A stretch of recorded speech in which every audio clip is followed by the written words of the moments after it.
is being held in person and by electronic means. Council members and the public may participate by either method. Any members joining electronically are reminded to enable their video to confirm quorum. The meeting is being live streamed on the city's website and YouTube, and meeting progress will be updated regularly on X at Van City Clerk. We acknowledge that we are on the unceded homelands of the Musqueam, Squamish, and Tsleil-Waututh people.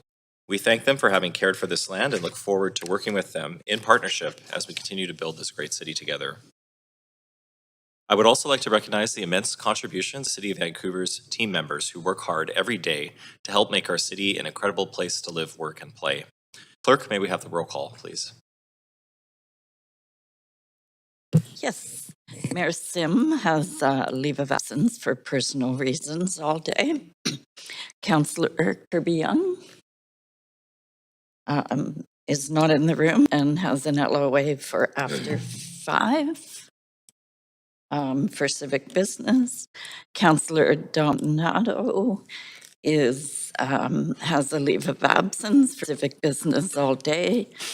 Same Councillor Bly has a leave of absence for civic business all day. Councillor Fry. He's just walking in. Just walking in. And Councillor Klassen. And Councillor Montague. Present. And Councillor Meisner is in the chair. Councillor Zhou. Present.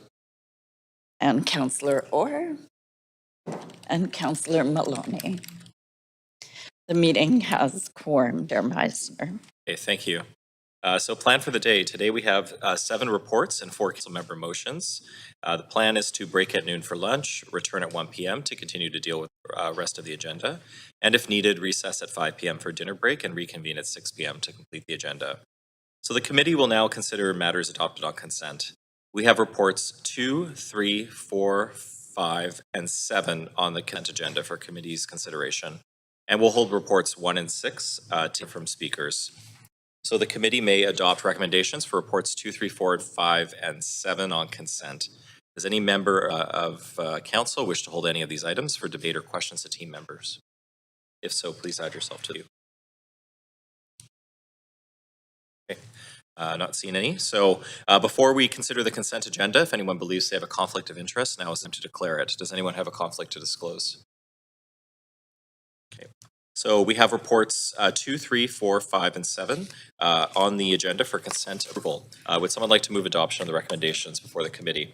I got the second from Councillor Klassen. Who was the original? Okay, so that was by Councillor Zhou, seconded by Councillor Klassen. All those in favor say yay. Any opposed say nay. So that carries unanimously. So the following have been approved with consent. We have report number 2, contract award for pre-qualified contractors for sewer pump station upgrades. Our projects 2025. Report 3, reduce average sewer upgrade costs for developers. Report 4, Olympic Village Restaurant Tap and Barrel lease extension. Report 5, proposed changes to terms of reference for the Accessibility Committee. And Report 7, contract award for construction services for Canby Bridge seismic upgrade phase 2.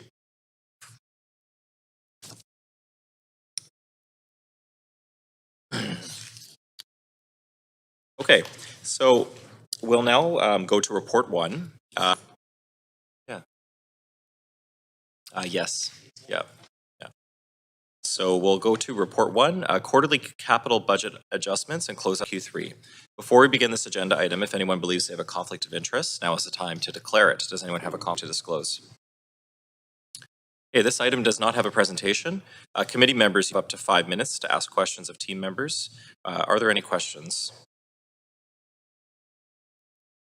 Okay, Councillor Maloney, go ahead, please. Thank you. Hang on a sec. Right, here it is. There are it's a $29 million increase the plan and the $39 million increase project budgets. So these are significant increases. How much of the $39 million in additional project budgets is attributable to inflation versus expanded project scope?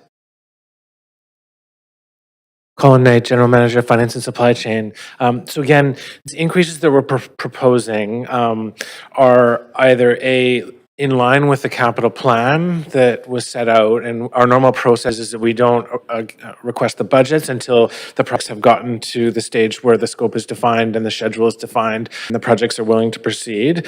And then the other key piece in this is that we frequently get external funding, like grant funding. And so as that comes in, then we increase the capital plan and we increase the project budgets. And so again, the majority of the adjustments in this report would be related to that external funding coming in.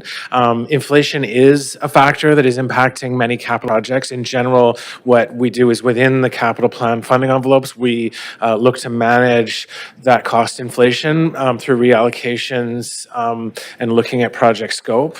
But I think that the majority of what's in this report in terms of adjustments, and it's highlighted in terms of the pieces that is related to delivering the capital plan and external funding. Just to note that there is a section on page 3 report that does talk about revised cost estimates, and so that describes 2 projects that are having budgets revised as a result of cost estimate changes.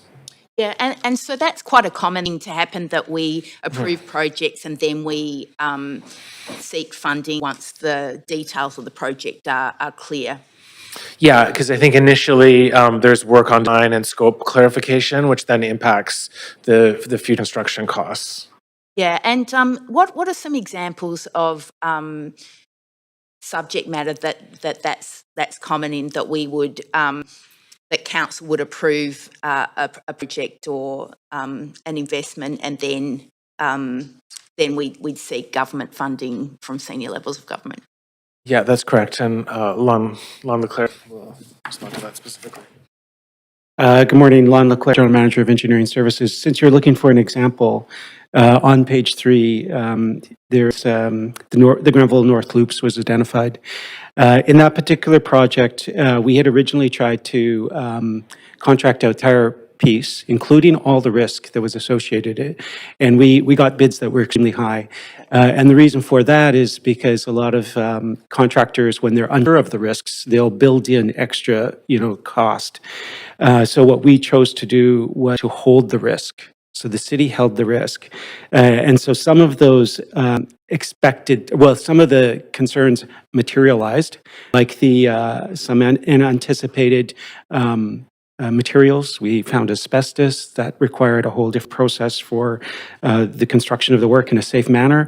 There were unknown utilities that materialized, and there was delays related to third-party utilities.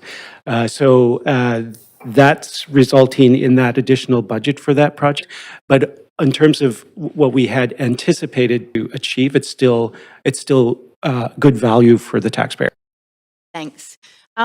So we're reallocating $1.94 million from capital maintenance for social facilities to climate emergency action dedicated funding to replace mechanical cooling and electrical systems at Carnegie Centre. So what impact, if any, will this have on our social facilities? I think I'll need to get back to you with more specifics on that question. Thank you. And there's additional funding to support misprevention, fencing on the Granville Street. Can you provide an update on when we expect that design work to be complete? Sorry, we're at time, but if someone wants to pick up that, they can add themselves to the queue. I'm interested. Councillor Orr. Yeah, I'll allow that with my time. Yes, and so the adjustment that you see in there is actually as a result of the contributions that we're getting from third parties. So that's TransLink, and we will be advancing that work in the coming years. But it's on our work plan. It's not an urgent item, but it is something that we recognize that we have to do a bit of a design and a concept, be able to come up with a cost estimate. So should we and others want to proceed with the means prevention fencing installation, we would at least have a proper cost estimate. Thanks. And then I just do have one question. We received a lot of emails recently about Britannia. I see that the funding is pretty much the same. Can somebody speak to just like the concerns of the community around having those upgrades completed soon? I'm not sure if anyone is here for that or.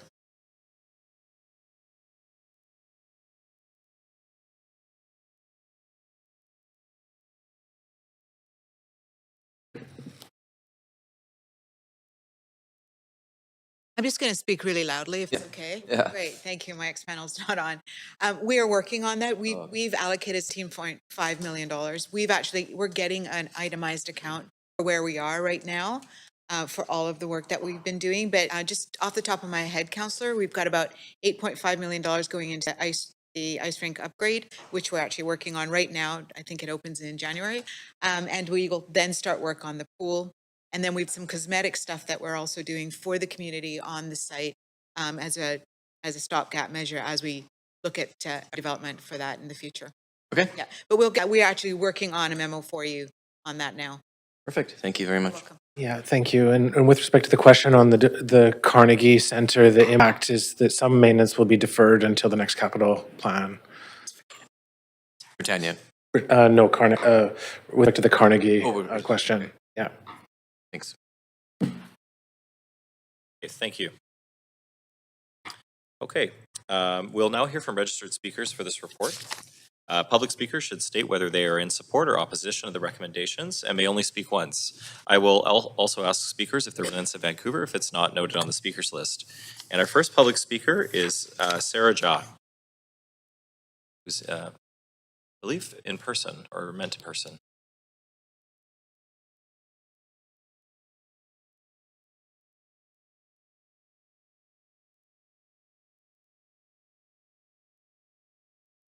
Okay. It's not. Sure. No? Okay. Okay. That is our only speaker. So that's the end of the speakers list. Thank you for signaling your intention to the committee. Would someone like to move a motion? Okay, moved by Councillor Kirby-Young, seconded by Councillor Klassen. Committee members, is there any discussion? Okay, I'm now going to call the vote. Clerk, if you could please take us to the voting screen, and committee, if you could please register your vote on the voting panel.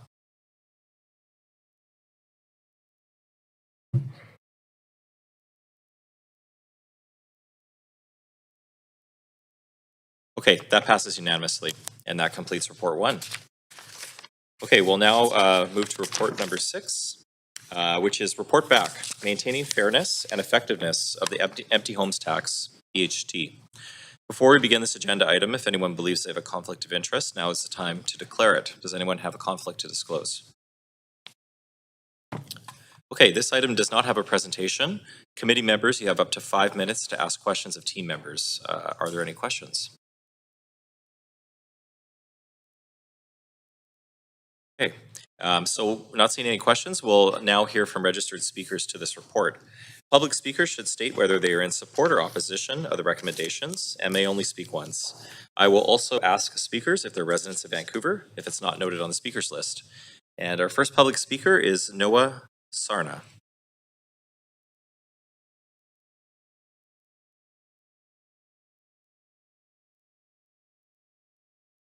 The speakers intended to come in by phone, Chair, and I'm just being advised they're not there yet. Okay, we can come back to them. Okay. Second speaker is Priya Gupta. I'm just checking on that speaker. And again, we do not have the speaker on the line. And are we sure that's functioning correctly? I think from all testing, yes, it's functioning. We did send out the notice, which we typically do 20 minutes in advance, but it went out a little bit closer to the time. But in any case, we do not have either speaker at the moment. Okay. If we proceed, we would have to skip the speakers. Okay. Well, seeing that the speakers are not online or present in person, do feel we should move on. Yeah. So that is the end of our speakers list. Thank you. And moved by Councillor Young, the recommendation, seconded by Councillor Montague. Committee members, is there any discussion? Okay. Councillor Fry, go ahead. Sorry, Chair, I was a little late at the switch No there. worries. I'm wondering if I could, through you, ask a question of staff, because I'm gonna take a stab at assuming the question. Actually, I see possibly our speaker here. But I was going to, sorry, Chair, actually, I'm curious if this is our, Want to check with the clerks. Just noticed, Noah, is that, are you Noah? No, okay. Never mind.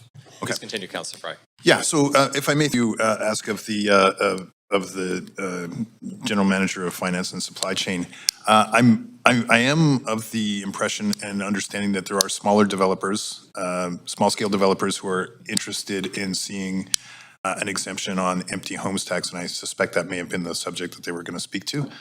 Has there been any work of staff looking at that a possibility for exempting unsold units of small-scale developments?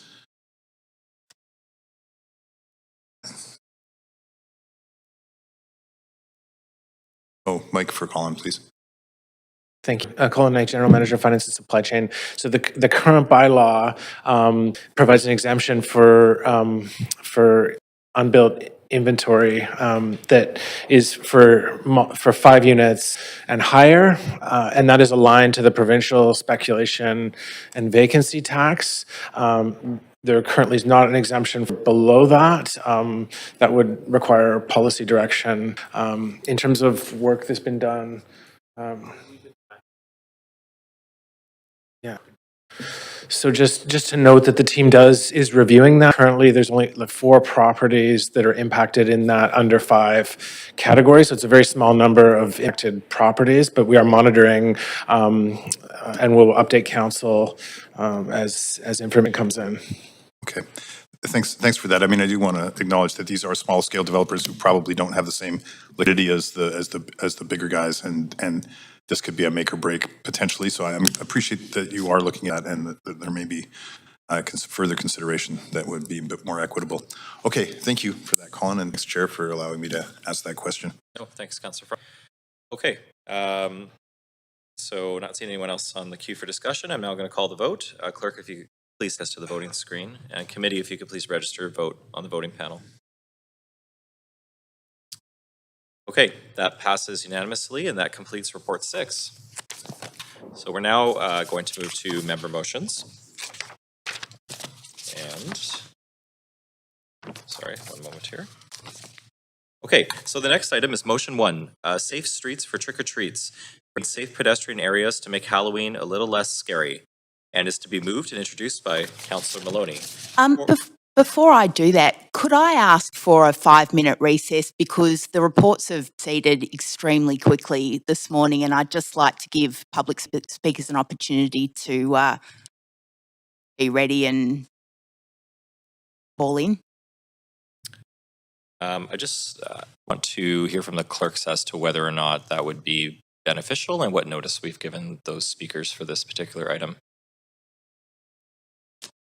Thank you, Chair. We did immediately upon seeing item number, last item done, and we were moving on, we sent out the notice, so they probably got 8 minutes notice. Okay. And that's standard for the most part for... We try to give 20 to 30 minutes. Of course, it's always, we're guessing, but that's what we tell speakers, is we will endeavor to give them 20 minutes notice. Mm-hmm. I will allow a 2-minute break and bio break, and we'll come back in 2 minutes. Okay. Thanks.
Welcome back.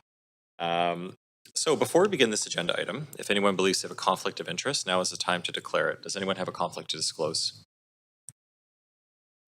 And okay, Councillor Maloney, you have 2 minutes to introduce your motion. Please go ahead. Thank you. Halloween is one of the few nights of the year when kids get to take over their neighbourhoods for a bit of fun. It's certainly a night of the year when there's increased traffic danger, and there are some pretty alarming statistics that I've cited in this motion. I'd like to thank Vision Zero Vancouver for collaborating on writing this motion. The idea of this motion is that Council will be asking staff to report back on ways of making the block party process more simple, inclusive, and convenient for people to apply for, to make sure that we can have equity across neighbourhoods in Vancouver, make it easier for people to put on a block party, to create traffic-free areas, make it more fun for kids to enjoy Halloween, and make it a lot safer too. I think this is also a really good opportunity for us to have a look at the block party process itself, because the composition of our neighbourhoods are changing, and we're getting a lot more kids in more dense neighbourhoods. And so the current requirement is that there are 65% of residents agreeing to host a block party, and that can make it unobtainable for people who might not even be able to contact or reach residents of an apartment building. So we want to make it more equitable and make sure that we're spreading Halloween celebrations out. I know as a West End resident that there's a lot of congregation into particular areas, and it'd be really good to be able to allow people to host more Halloween parties right across the city. Okay, thanks, Councillor Maloney. Do we have a seconder? Okay, Councillor Fry. So we'll now hear from registered speakers for the motion. Public speakers should state whether they're in support or opposition to the recommendations and may only speak once. I will also ask speakers if they're residents of Vancouver, if it's not noted on the speakers list. And our first public speaker is Taylor Curran.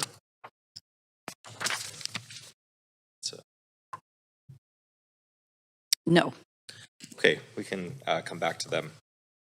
Speaker number 2 is Bobo Irish. Hello. Hi, Bobo. Hi. Hi, you have 3 minutes. Please go ahead. Okay, yeah, I'll make it quick because I just had to step away from work. Yeah, my name is Bobo Irick. I'm a resident of Vancouver. I live on actually I live on East 10th, and just last weekend there was a there was a bit of a Halloween block party, which it was sort of the first one that I'd seen, and it was actually really sweet. Obviously, like neighbors are out. They've got tents. It was not just an event for sort of local residents, but posters were up. People kind of came from all over. And yeah, I think it'd be really neat if we actually could sort of expand that kind of proposal, which I think is what this motion is trying to do.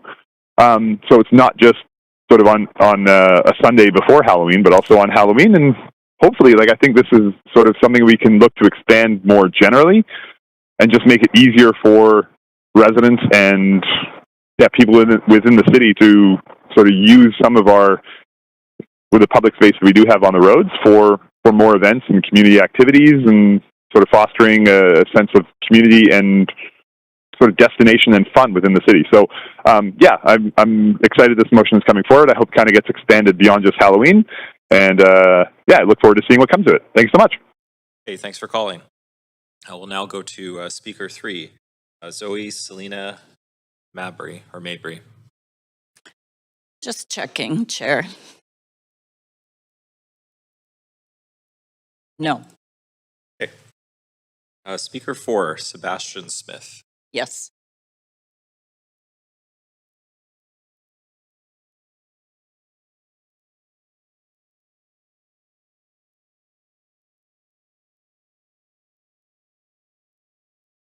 Sorry, Chair, the speaker number 4 was on the line, but somehow disconnected.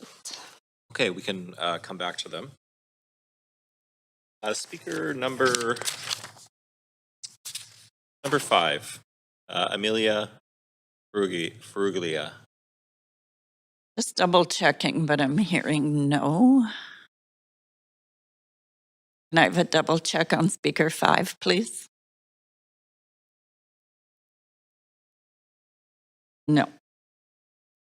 Okay, that is the end of our speakers list, but we're going to go back and see if some of the people that weren't on the line previously are. So do we have speaker number 1 on the line, Taylor Curran? Just checking.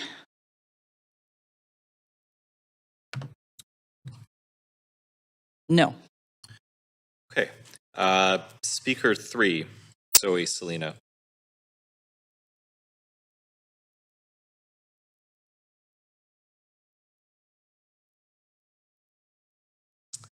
Speaker 3 is not on the line. Okay. How about speaker 4, Sebastian Smith?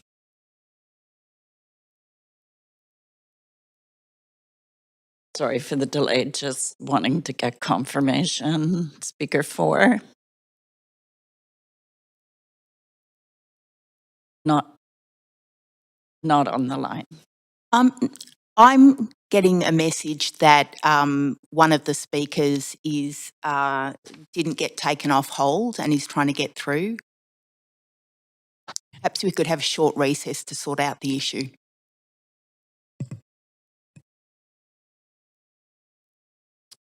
Is that a point of information? Yes.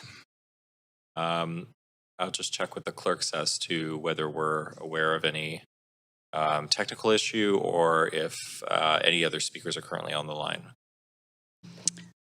The only one that I'm aware of, Chair, is speaker number 4 was on the line and was waiting, but somehow disconnected.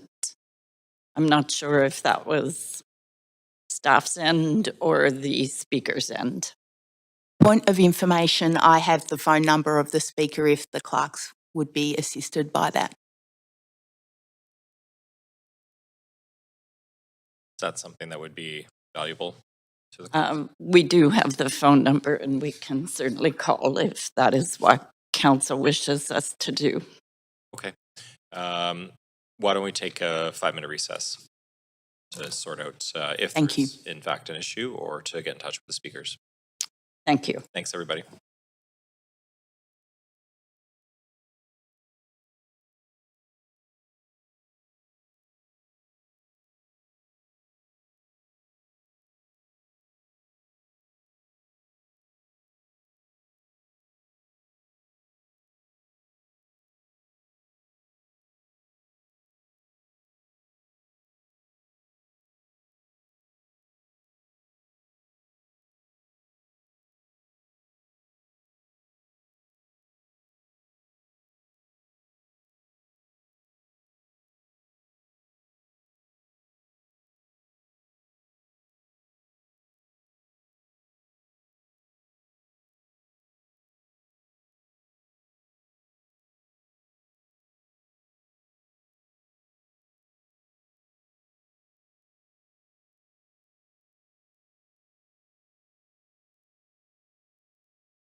Speaker 4 is not on the line, Okay, and they're working with Speaker 5 to get them on the line. okay, And Speaker 5 is now on the line. okay.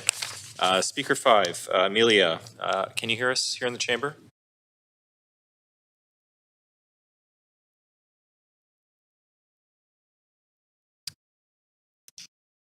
Can you hear us, Amelia?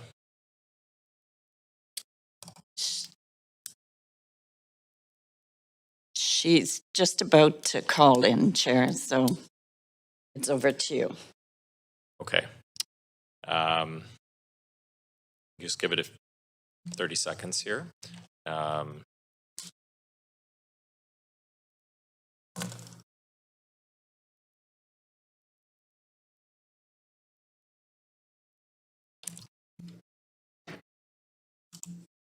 have confirmation that they're on the line.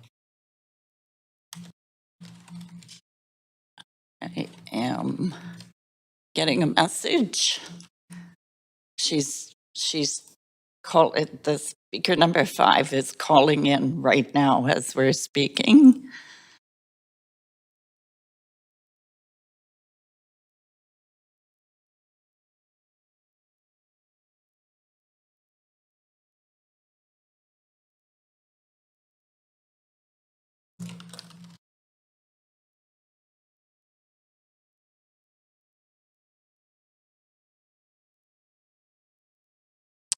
Okay, we're going to have to move on if we can't get the speaker. Hello? Oh, hi. Is this Amelia? Hi. This is, yes, thank Yeah. you. Okay, sorry about the issues there, getting you connected, but please go ahead. You have up to 3 minutes. Okay, thank you. Good morning, council members. I am speaking in support of Councillor Maloney's motion. My name is Amelia Farrugia, and I live in the Douglas Park, Canby Village neighborhood, an area known by many as one of the best trick-or-treating communities in the city. Every Halloween, parents in our community already take many steps to promote safety. We safe walk groups of children along the sidewalks, coordinate on local Facebook groups to identify inclusive and accessible treat locations, and light our homes brightly to create a welcoming and visible environment. Despite these efforts, there are still real safety challenges. I believe that allowing expedited temporary street closures in neighborhoods like ours would significantly improve safety for children and families. Just as importantly, having a streamlined, accessible process for requesting these closures without needing months of advanced planning would make it much easier for already busy parents to take proactive steps towards safety. As you all know, a tragic motor vehicle accident occurred at 16th and Willow just 2 weeks ago. Our community is still feeling the effects of that incident.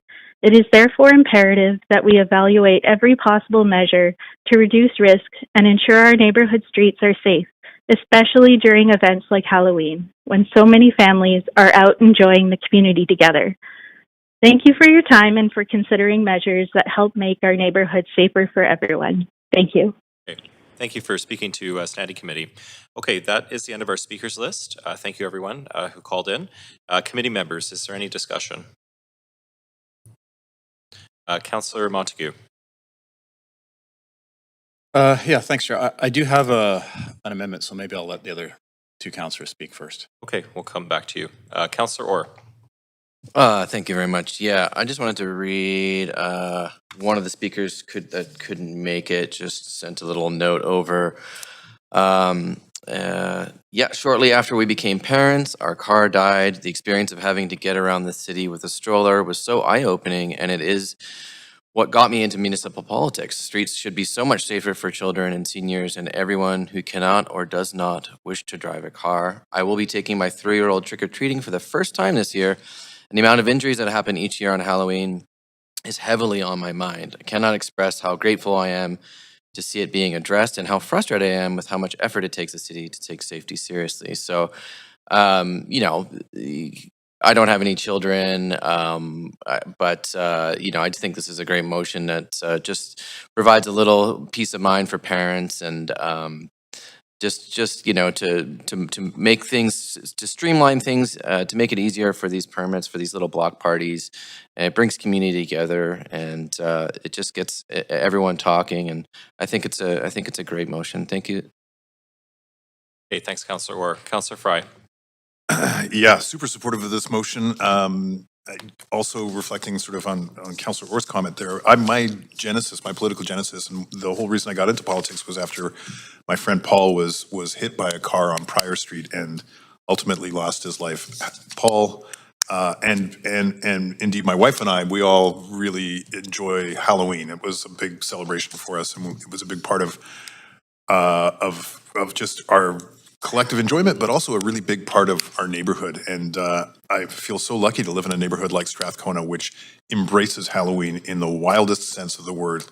Amidst all the older spooky houses, there's tons of kids. And I'll never forget one year, there was one little kid that we knew, Aiden, and he was totally jacked on sugar and so excited and running back and forth and darted out into the road. My wife grabbed him at the very last minute before a car who was going far too fast for a residential street in the dark on Halloween and prevented Aiden from being hit by a car. For real, that happened, and everybody was shocked, and we almost ripped the limbs off that particular driver because folks were outraged that anybody would drive that quickly on Halloween on a dark night with kids running back and forth, kids jacked up on sugar.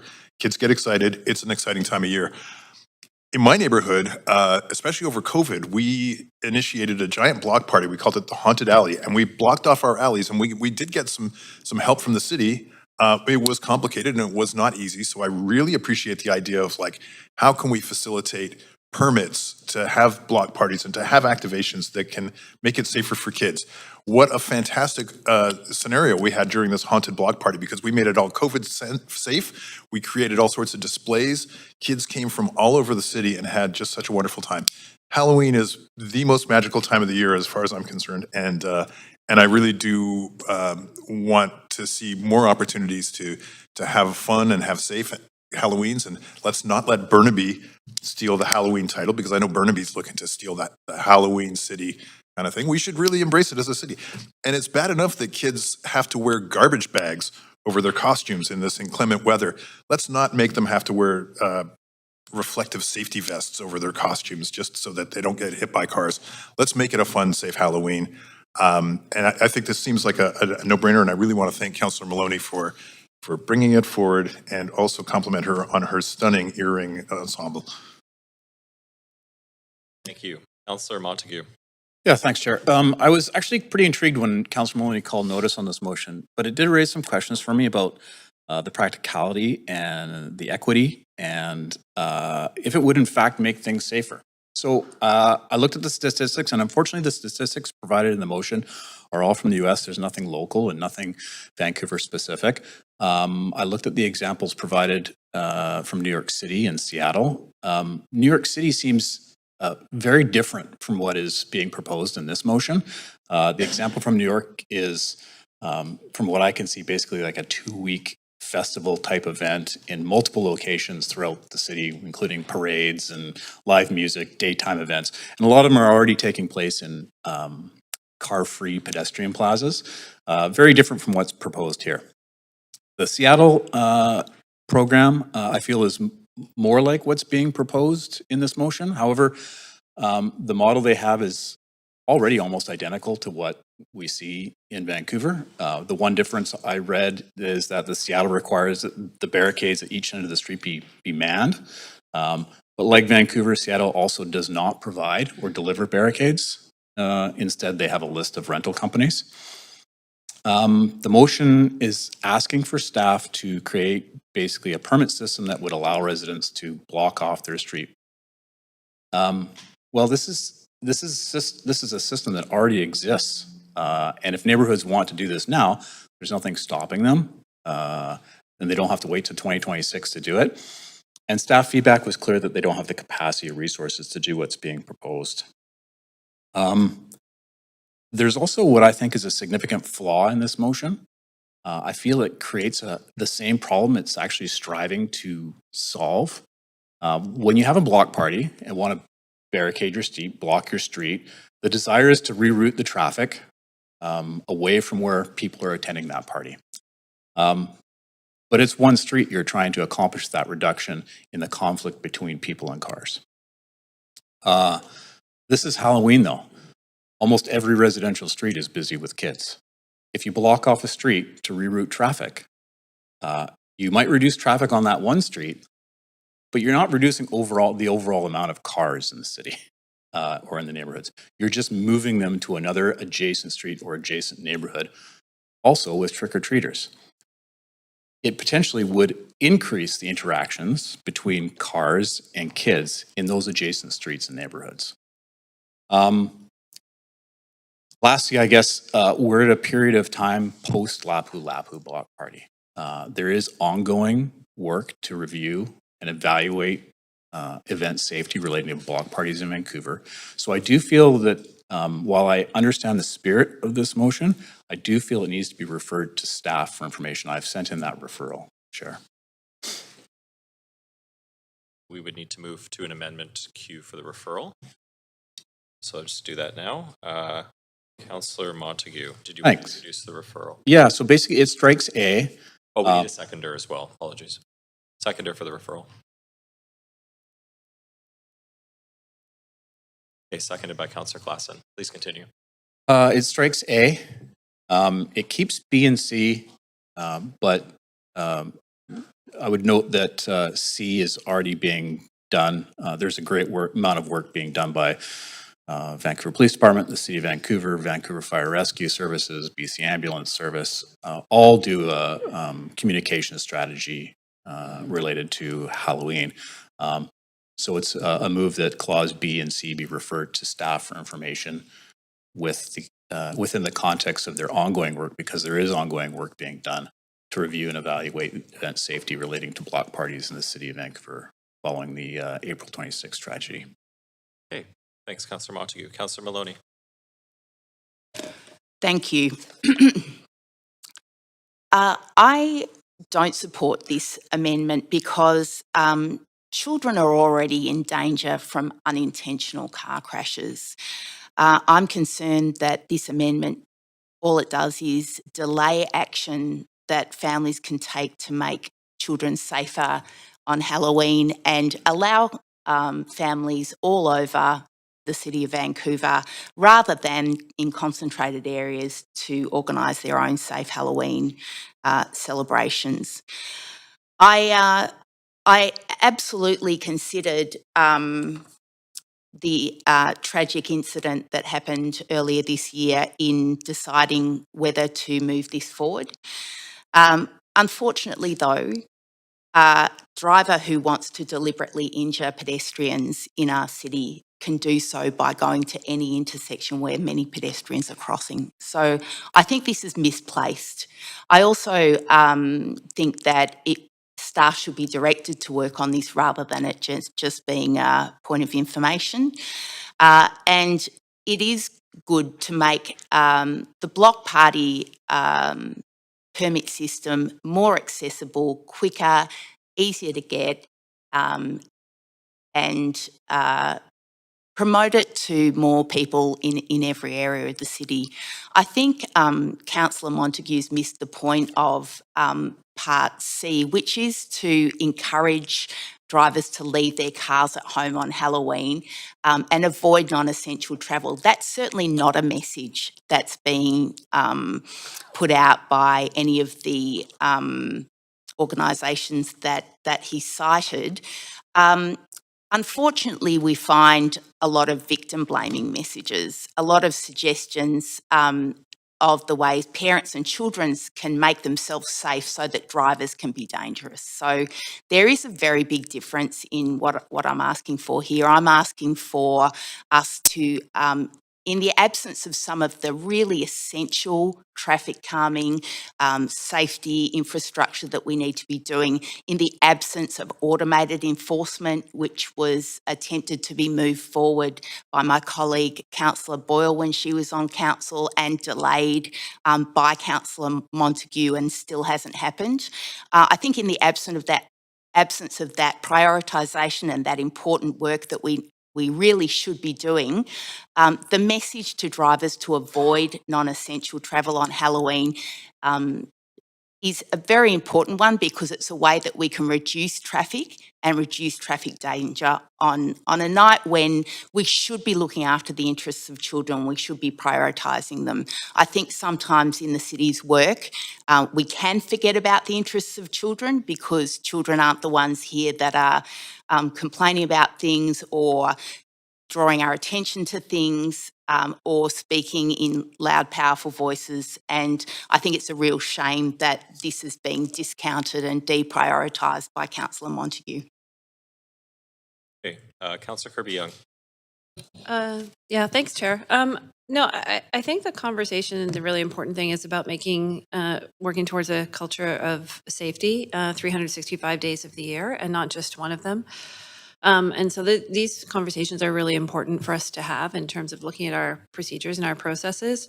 I do think also we have to operate from sort of a basis of facts. I often hear that message at Halloween. I have heard it from all of the different partners. I think they hold a joint press conference, if I'm not mistaken, just like they do during the Celebration Light. All of those different first responder services come together.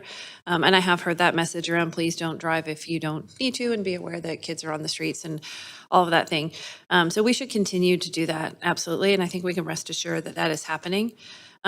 Whether we like it or not, the world has changed since April 26, and we have to ensure that everything is there's a level of due diligence that's done and a review in that context to ensure that we've kind of taken a fulsome additional look at it. City's done a lot of work with respects to that and trying to strike that appropriate balance between enabling communities to come together and connect still and ensuring that we have safety procedures in place, which I think there's a lot of expectations, appropriately so, from the public, that we are kind of doing that level of due diligence here. So I think it makes sense to look at it into a broader action. It's not about one night for me. And I think that, because I said, I think there's a lot of messaging out there.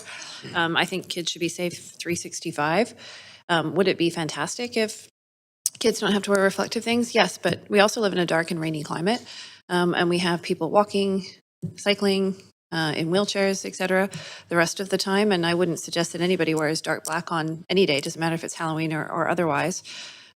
Because we're in a bit of a gloomy climate and we get a lot of the wet stuff that comes down. So we have to create the right culture of safety and look at everything from street design to supporting bike lanes, like the recent motion that we had, I think, from Councillor Klassen, if I recall, around looking at Kent Avenue to a new bikeway. But it is sort of a collective effort, if you want to put it that way. And the city obviously has a huge heavy lifting to do from that perspective. So I just wanted to provide that perspective, and I appreciate the comments from Councillor Montague. Thank you. Okay, thanks. Councillor Fry. Yeah, I don't support this amendment, and frankly, I'm struggling with why it's been brought forward. I think the original motion from Councillor Maloney is quite reasonable. This isn't 365 days a year, and this isn't your typical block party. This is Halloween. It's once a year, and it's at dark, and it's when we see a proliferation of small people who are smaller than the hood of an average SUV. So this is really a unique circumstance. And I would say that, my neighborhood is not a unique example as far as a neighborhood that comes out and decorates their neighborhood and tries to create a fun atmosphere for kids. Halloween is one of the most popular occasions in North America. We see tons of households decorating. We see people activating block parties. And across British Columbia, there's tons of examples. I appreciate that Councillor Montague didn't see local examples in Maloney's motion, but I've quickly scanned. I mean, North Vancouver does the Treat Trail. The city of Penticton has a Nightmare on Front Street. Even Little Sydney has block parties and street activations, specifically to keep young kids who are out jacked on sugar running around in costumes to keep them safe. And frankly, I think Maloney's motion here is a pretty reasonable ask for a staff report back. This is not the same as a regular block party that happens in the daytime. We're talking about an evening activity with children. And frankly, the idea that we wouldn't want to look at maybe ways to create a safe environment for kids just boggles my mind. It's a reasonable ask, and I'm quite shocked actually that this would be proposed as an amendment. And I cannot possibly see any reason why we wouldn't want this to go to staff for a report back on an effective and safe Halloween activity. So again, I will reject this amendment, and I thank Councillor Maloney for the spirit of the original motion. Councillor Fry, thank you. Councillor Maloney. Yeah, I just want to comment about how disappointing it is to see the complete lack of understanding of the harm caused by victim blaming narratives of asking children to dress in reflective, bright clothing on Halloween so they can be safe, so that adult drivers can be dangerous. It's hugely disappointing. I'm also really disappointed to hear Councillor Montague's focus on the location of the statistics. We know it's more dangerous for children at Halloween, and I am astonished that he would only be convinced by local statistics and all that implies. Okay, Councillor Montague. Yeah, I'll just say that in Councillor Fry's own words, I'm working with the information that was given to me. The information was examples out of Seattle, out of New York City, and all the statistics in the United States. I'm also a little offended that Councillor Maloney is suggesting that I'm somehow victim blaming in this case. Not true at all. Completely ridiculous. What I will say is that this is work that is already being done because of what occurred on back in April. Staff are already doing this work. There is already a system in place, and that any claim by Councillor Maloney that there is no messaging from from the city, VPD, Vancouver Fire Rescue, BC Ambulance Service, that essential travel only is part of their messaging is just simply false. I was part of the VPD for 28 years, and for all the years I can remember, that has always been part of their messaging. If you don't have to travel on Halloween, please don't. So that's just an out and out false statement. Thank you. Okay, I'm not seeing anyone else on the queue to speak to the referral. So let's take it to a vote, please. Clerk, if you could please take us to the voting screen, and committee, if you could please register your vote on the voting panel.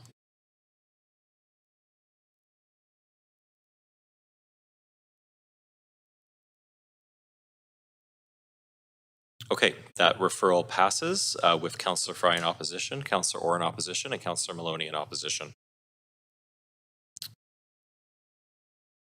Okay, and because that's a referral, that completes the item, correct? Yeah, okay, thank you, everybody. That completes item 1. We'll now move to motion 2, support for BC Park Foundation's Learning by Nature initiative, which is to be moved and introduced by Councillor Joe. Before we begin this agenda item, if anyone believes they have a conflict of interest, now is the time to declare it. Does anyone have a conflict to disclose? So Councillor Joe, you have 2 minutes to introduce your motion. Please go ahead. Thanks, Chair. So I'm very pleased to introduce this motion, co-sponsored with Councillor Dominado, in support of BC Park Foundation's Learning by Nature initiative. I also want to acknowledge Councillor Dominado's great works in putting this motion together. She's at FCM meeting right now, meeting with ministers, so I'm introducing this motion on behalf of Councillor Dominado. This initiative fits perfectly with Vancouver's long-term vision under the Vancouver Plan 2050, and also the climate change adaptation strategy and urban forest strategy. It's about building a greener, healthier, and more resilient city, not just for us, but for generations that follow.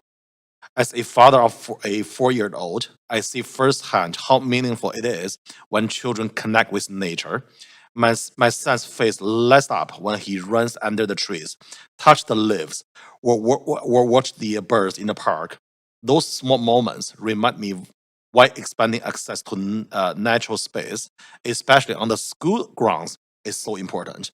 It's where curiosity, care for the environment, and a sense of community all begin. The Learning by Nature initiative brings together the BC Parks Foundation, Vancouver school districts, and the municipality to plant trees and create nature parks across BC and Vancouver. These spaces will improve mental health, enhance biodiversity, and offer opportunities for land-based learning and reconciliation. The Vancouver School Board has been selected to participate the first phase of this program, and by supporting this foundation's application, the FCM's Growing Canada Community Canopy Program, we can help bring additional resource to Vancouver to the foundation to support this important work. This motion, I think, is very straightforward. It's simply formalize our support to the application and ensure transparency about how the funding aligns with our existing FCM contribution. So I really hope that Council will support this motion and support the Park Foundation. Thanks. Okay, thanks, Councillor Joe. And I understand that Councillor Dominato is currently online. Oh, okay, cool. So do we have a seconder? I'll second. Okay, thank you. So we'll now hear from registered speakers for the motion. Speakers should state whether they are in support or opposition of the recommendations and may only speak once. I will also ask speakers if they're residents of Vancouver, if it's not noted on the speakers list. And our first public speaker is Jenny McCaffrey. Morning. Excuse me. Thank you so much for having me here today. My name is Jenny McCaffrey. I'm the Vice President of Health and Education at BC Parks Foundation. I'm also a resident of the City of Vancouver. I live in Hastings Sunrise. I'm very excited for Halloween. Really enjoyed that conversation. The BC Parks Foundation is on a mission to create the greatest system of parks and protected areas in the world. And through our Learning by Nature initiative, we really have a vision to improve youth health and wellness, create equitable access to nature, and improve academic outcomes here in Vancouver and across the province. Research shows that time in nature and connecting to nature makes kids happier, healthier, and smarter. And that's what we want to do through our Learning by Nature initiative. And as you said, Councillor, Vancouver School Board has been chosen as one of the first founding districts. We have 6 founding districts across the province who are really leading the way in this work. And we're building nature parks, as you say, trees and shrubs, green areas on school grounds. And this is not a typical greening school ground initiative because we've been working at a systemic level with the federal government, the provincial government, municipalities across the province, and school boards as well. The support has been incredible, and we were very lucky to be able to announce this initiative in the City of Vancouver at General Wolfe Elementary School with the Minister of Environment and Climate Change Canada and BC's Minister of Environment and Parks just here in July. So that was really exciting.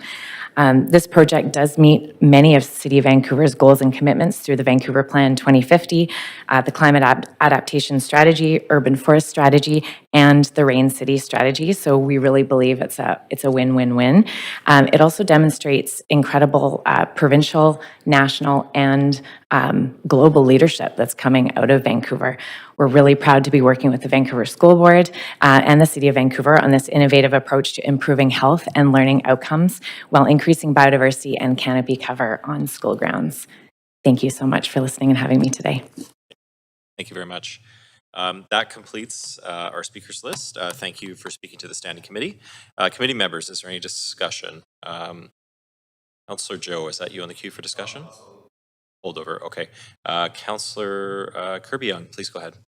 Thanks, Chair. I wonder if I can ask a quick question through you to the mover. Yes, please go ahead. I'm very familiar with sort of like our tree canopy straddling my park board and council experience, and I think Councillor will know that we get regular updates on the status of the urban forest and the a lot of the challenge relates to private land, and we've been doing pretty well on the public land. The school board is obviously a fantastic opportunity. My question is always not just planting the trees, but keeping them alive.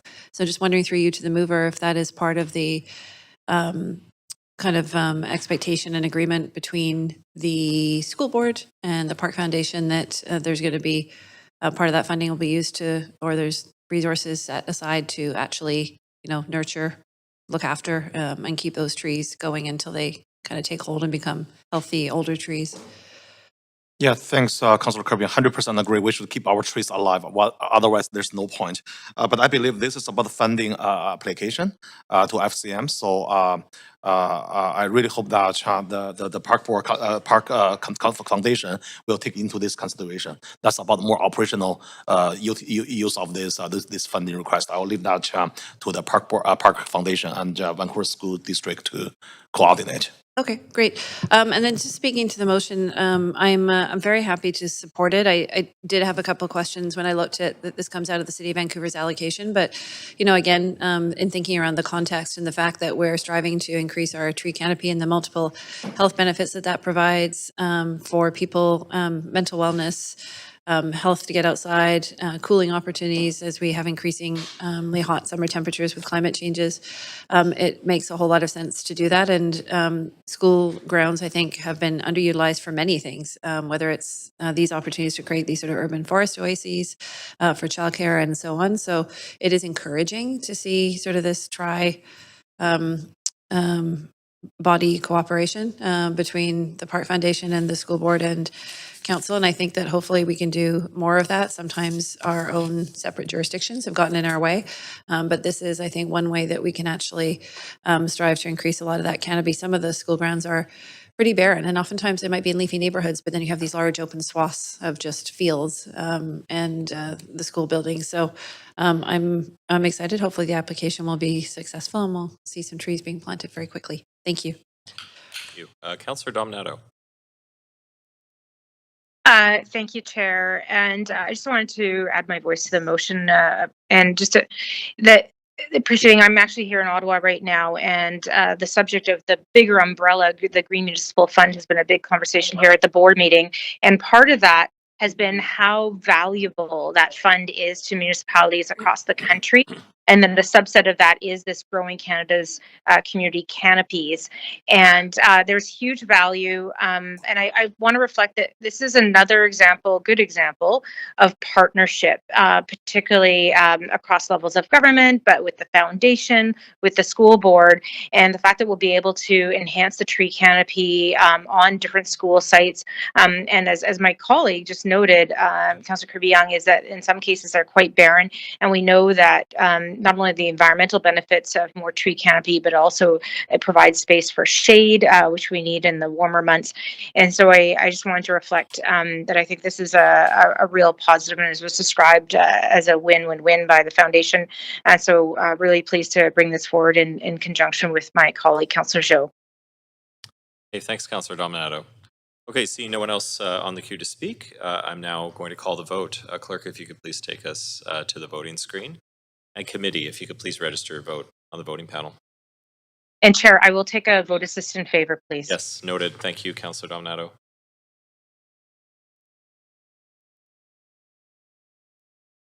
Okay, that passes unanimously, and that completes motion number 2. Next motion is motion 3, Youth Voices, amend the charter for age 16 starter, and is to be moved and introduced by Councillor Fry. Before we begin this agenda item, if anyone believes they have a conflict of interest, now is the time to declare it. Does anyone have a conflict to disclose?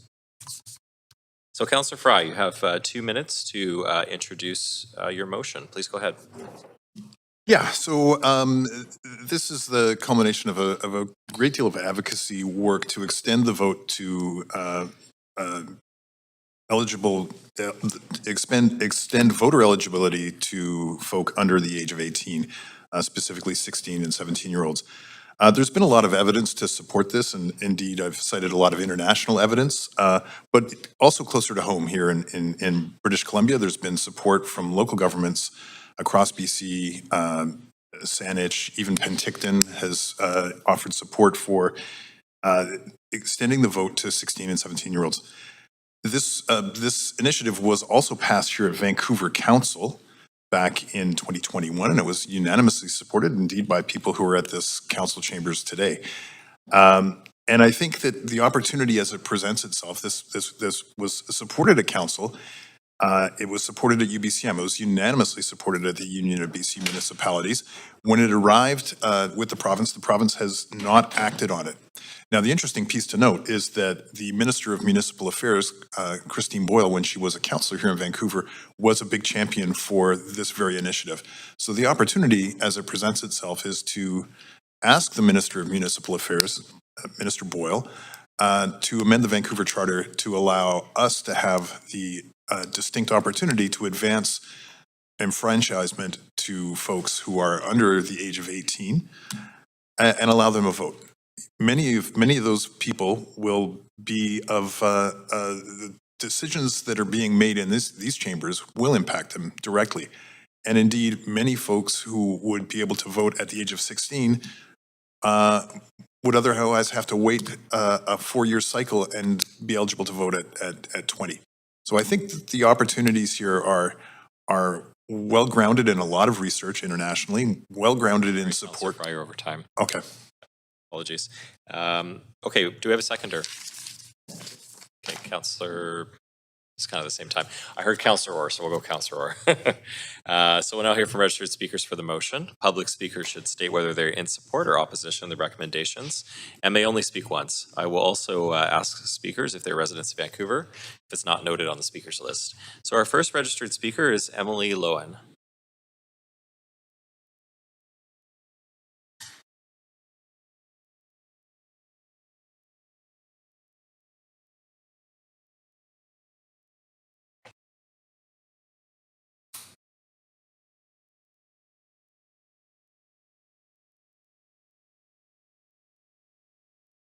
Sorry, Chair, I was just checking. We did have speaker number 1, the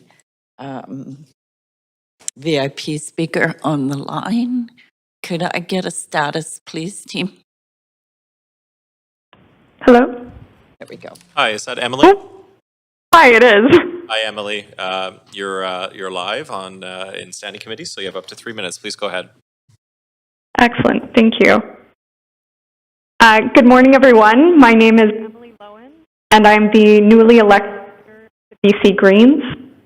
I'm speaking in support of Councillor Fry's motion to lower the voting age to 16. And first of all, I just want to thank you, Councillor Fry, for bringing forward this motion. I'm really inspired to see Vancouver at the fore of the Vote 16 movement in BC, following a recent breakthrough in the UK to lower the voting age. My path into politics actually started at 16. Horrified by Trump's first election, I realized that no one was coming to save us, that as young people, we had to take our future into our own hands. And I learned that youth voter turnout is historically low, and that people are much more likely to become a lifelong voter if they vote before the age of 20. So I remember that day very distinctly. I marched into my principal's office and asked our school to use school buses to shuttle all first-time high school voters, 18-year-olds in the region, to the nearest polling station on provincial voting day. By their own choice. And it would be 2 years before I could vote myself. But I brought dozens of my older peers to the polls that day.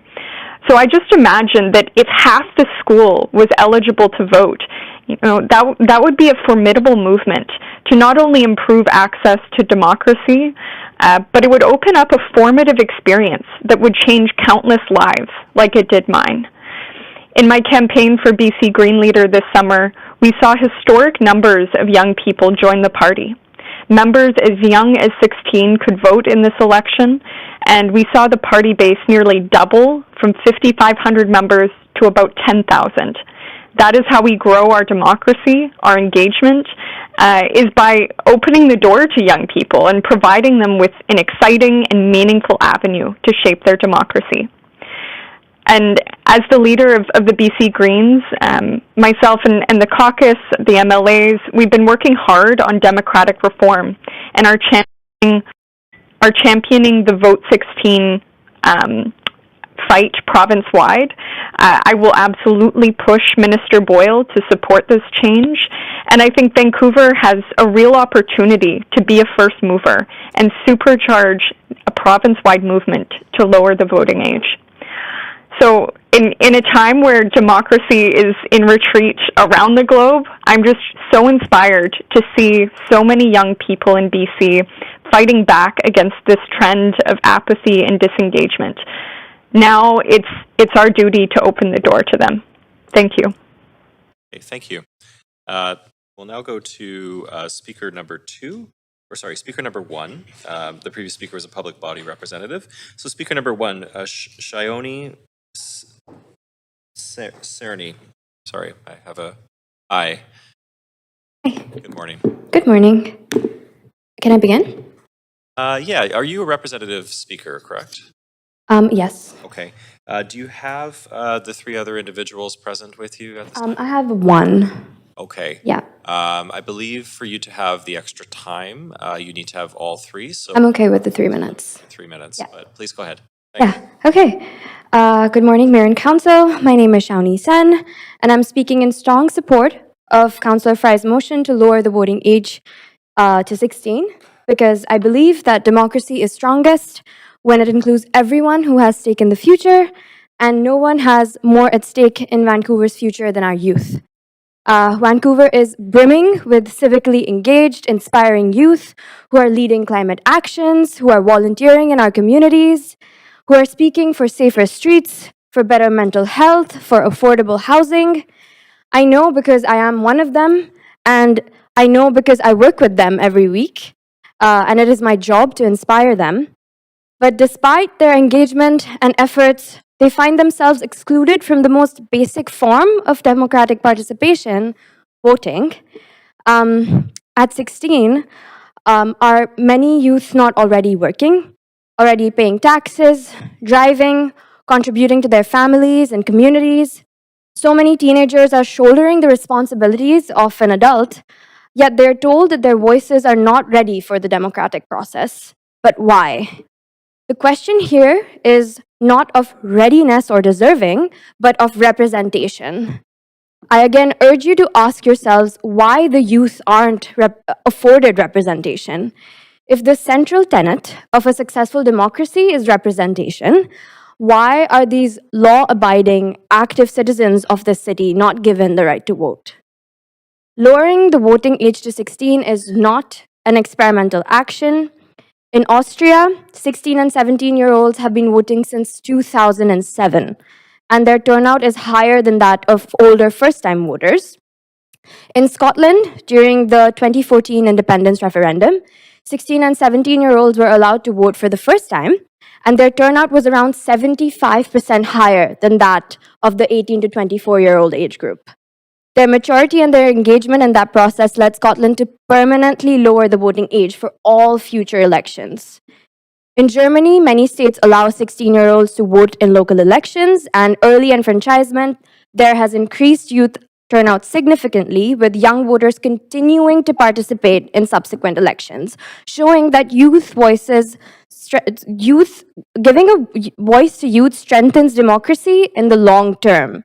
And in our city, with a voter participation of just 34%, shouldn't we be rushing to develop more engaged citizens? Surely yes, and this is how we do it.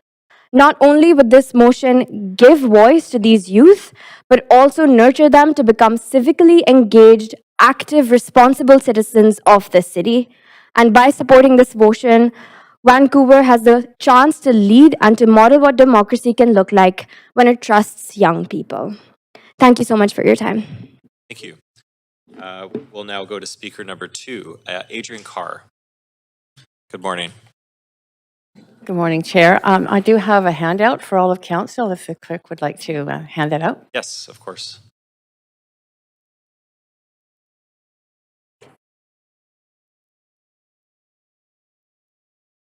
Thanks so much. After that speech, what more is there to say? That was fantastic. And in Councillor Fry's introduction, of course, it was mind meld or something, because you took a lot of the thoughts that I was going to present as well. I do thank you, Councillor Fry, for bringing forward this motion. I think it's timely, and I think it's a good move for democracy. And democracy is in peril in many parts of the world, especially south of the border. And I think youth are particularly feeling the impact, because the decisions that we make that are made by politicians at all political levels are disproportionately affecting youth than anyone else, because so many of those decisions have future implications. They are facing a much more difficult future, and they deserve the right to be able to vote, to elect politicians who will represent and be them in the decision-making process. My background on electoral reform is actually quite strong. Some of you may not know that. When I was BC Green Party leader, I actually took on a role under BC's, we call it an Initiative Act, to create a proportional representation voting system in British Columbia, touring the province extensively in every riding to collect signatures on that petition, and really gaining an understanding of how important it is to people that their system of voting reflects the full variety of people within their constituencies, and of course youth are amongst those. And I would warrant to say that probably most of you as councillors have attended youth sessions in schools where they have mock elections at times of elections, and really hear the incredibly informed voices of youth who would, I dare say, do a better job than many that I know, standing up and presenting the arguments for certain policies to be taken forward. I feel strongly that that the decision to be made by you should be made today, and should be made so that the timeliness of this is moved forward. Timing is absolutely critical. The timing is such that, and the logistics, just in case you have some concerns about them, are actually much more simple than you might think. One of the logistics I've heard some people say is, well, gee, I mean, how could we, it's going to cost a lot, or it's going to be much more difficult to get voters lists with 16 and 17-year-olds on them. Well, you may not know that since 2019, Elections BC has been collecting information on pre-voters, on 16 and 17-year-old potential voters. It has those lists and can distribute them at the request. This is just going to take the direction to include those in the regular voters list, but the timing for the next election is critical. This has to move through the government in the spring session of legislature in order to be in reality for Vancouver in the next election. Sorry, Thankfully, we do not only have. I'm very sorry. Oh, I do no. have to, Well, I'll have to leave it there. We're over time. We will have to leave it there, but you do have my handout, so it's got all the other points on it. Thanks. Thanks very much. Speaker number 3, Paul George.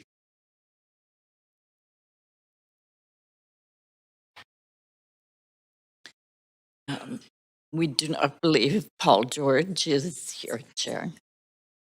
Is he? Well, thank you very much.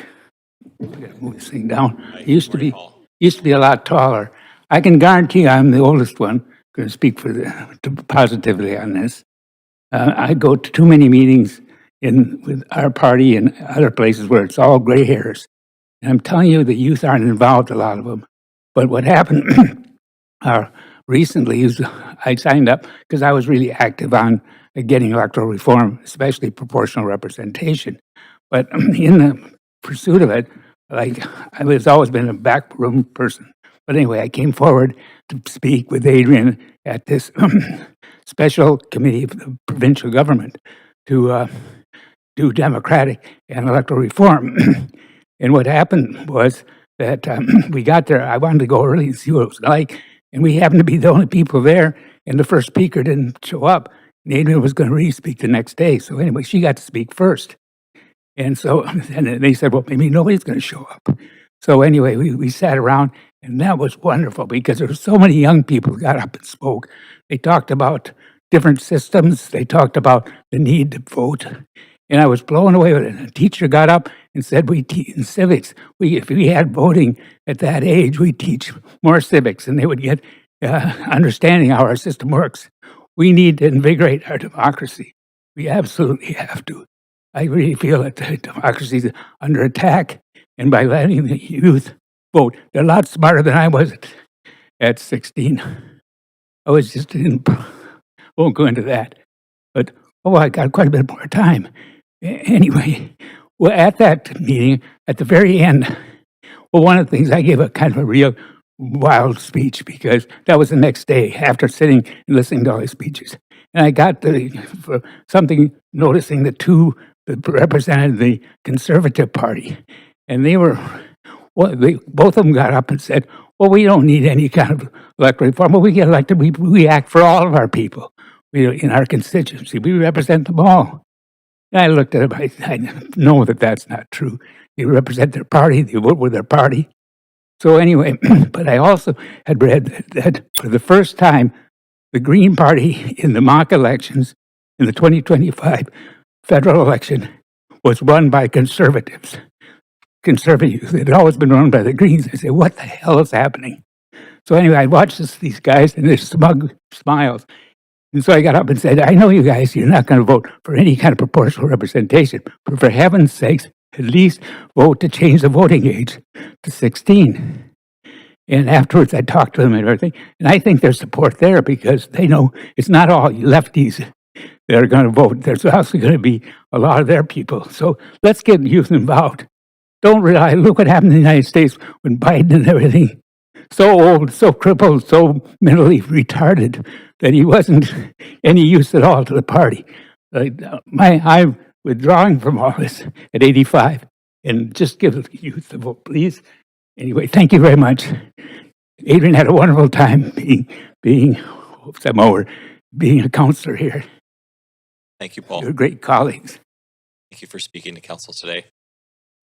We'll now go to speaker number 4, Lucy Teresa Stelzer Chilton. Good morning.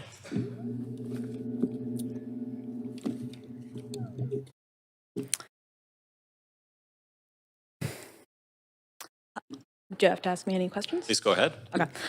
Hello and good morning, Mayor and councilors. My name is Lucy, and I'm here today to speak in support of the motion to lower the legal municipal voting age from 18 to 16. I turned 16 years old just 2 days ago, and like many other young people in Vancouver, I care deeply about the issues that affect our daily lives. Things like housing, public transit, and safety. We use the city services every day, but right now, we don't have a say in who makes those decisions for us. Other cities and countries have already done this successfully, like Austria, Scotland, and parts of Germany. Some people say that 16-year-olds aren't ready, or that we don't know enough about politics. But the truth is, many adults aren't informed either. What matters is giving us the chance to learn by doing. If you trust us to work, drive, and pay taxes, you can trust us to put a check on a ballot. I hope this council supports the motion so that young people like me can finally take a part in shaping the city we're growing up in. Thank you for your time. Okay, thank you. Speaker 5, Jillian McGuire.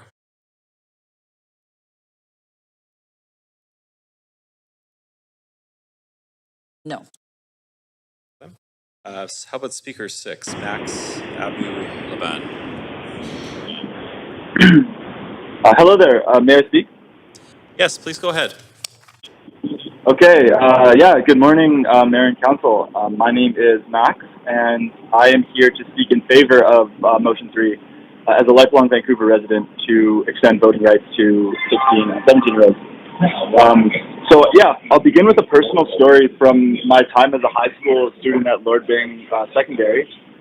When I was in grade 11, my social studies teacher, Elena Ull, organized an event at the Dunbar Theatre where the entirety of the grade 11-12 students at Lord Byng were given the chance to listen to Andrew Wilkinson and David Eby discuss policy ideas and have an exchange. And we were all able to ask questions as well during that session. And it was very lively and very enriching for, I think, all of us there. It was the busiest I've seen Dunbar Theatre since probably like Harry Potter, Deathly Hallows came out. So it was a really enriching experience, as I said. But for all of us there, we had no opportunity afterwards to put what we had seen into action. As informed grade 11 to 12, 16, 17-year-olds, we just listened and then we had to leave. And there was no real follow-up after that. So this was obviously at the provincial level, with Wilkinson being the MLA for Vancouver-Quilchena at the time, and Eby being the MLA for Vancouver Point Grey. But I believe the city of Vancouver has a really unique opportunity with this motion to increase democratic participation in our city and lead the way on youth enfranchisement, owing to our unique laws in this city. So thank you very much for this opportunity to speak, and I hope all of you will consider voting in favor of Motion 3 today. Thanks for speaking today. We'll now go to speaker number 7, Alexei Tovavayan. Yeah, close enough. Thank you, Chair. Thank you, Council. It's a pleasure to be here. My name's Alexei. I'm representing Vote 16 Canada, and we enthusiastically support this motion. To start with, 17 countries have now enacted this change for at least one level of government. As you've heard, that includes Austria, Scotland, Wales, Germany, also 15 cities, United States. Earlier this year, Toronto allowed 16 and 17-year-olds the opportunity to take part in neighborhood polls from now on. So in Canada's largest city, more young people will be casting their first ballot as a 16 or 17-year-old from this point forward. During Prince Edward Island's referendum on electoral reform in 2016, the province allowed 16 and 17-year-olds the right to participate, and they voted at a higher rate of turnout compared to those aged 18 to 44. All this to say, this isn't an abstract idea, this is an actionable policy.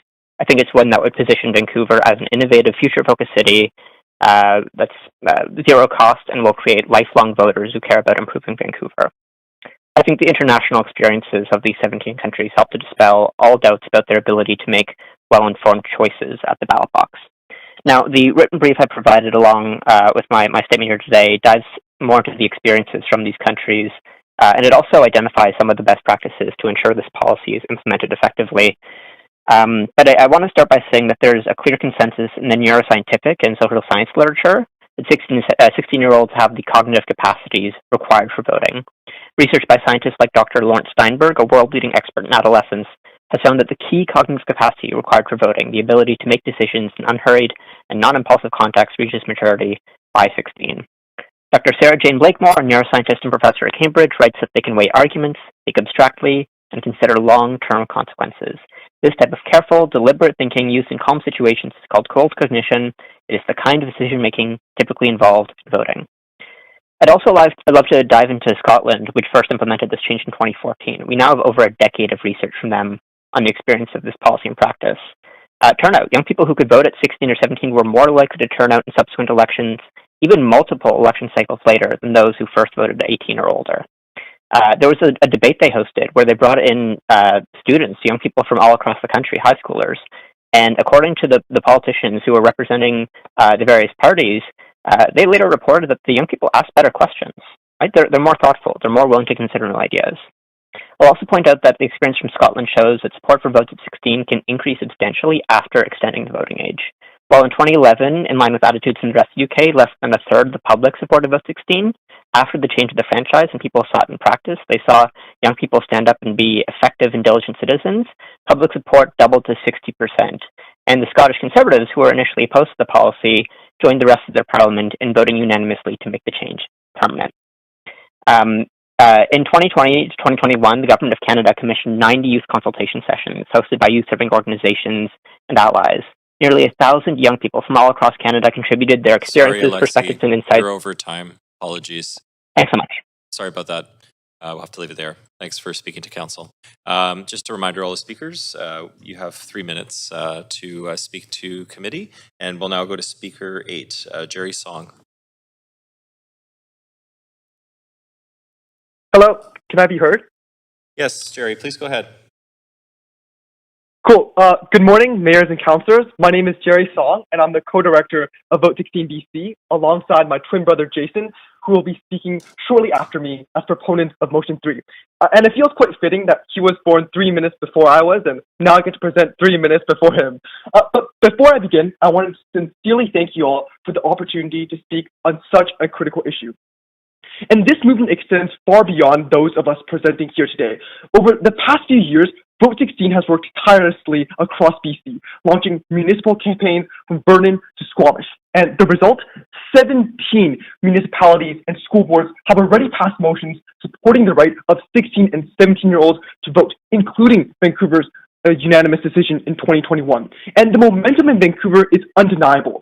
Endorsements span from BC's Federation of Students to BC's Civil Liberties Association, the Vancouver and District Labour Council, among countless others.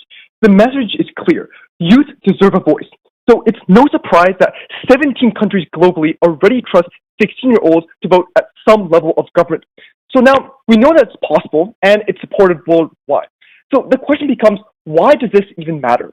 Because Vote 16 isn't just about changing a number. It's to strengthen our democracy by empowering young people. And make no mistake, young people are already engaged right now. Elections Canada found that 16 and 17-year-olds are just as politically interested, if not more so, than today's eligible voters. So, if that's true, why has youth voter turnout declined in recent years? And the answer isn't apathy, laziness, or we're just too busy scrolling on our Instagrams or TikToks, but rather a problem with motivation. You see, when 16 and 17-year-olds are locked out of the democratic process and their concerns are ignored by an arbitrary age limit, there's little incentive for youth to speak or engage on the issues that matter. This exclusion creates a vicious self-reinforcing cycle. Youth feel unheard, begin to disengage, and are ironically blamed for their silence. But you see, they didn't stop caring. The system stopped caring about them. And this exclusion doesn't just delay participation, it erodes it. According to Elections Canada, 16 and 17-year-olds are now less likely to believe voting makes a difference, more likely to feel the government doesn't care about what they think, and less inclined to vote later in life. And a case in point, in the 2021 federal election, turnout among 18 to 24-year-olds was 47%, compared to the 75% for ages 65 to 74, a 28-point gap that shaped the political agenda, heavily leaning towards older voters' concerns, while youth issues were largely overlooked.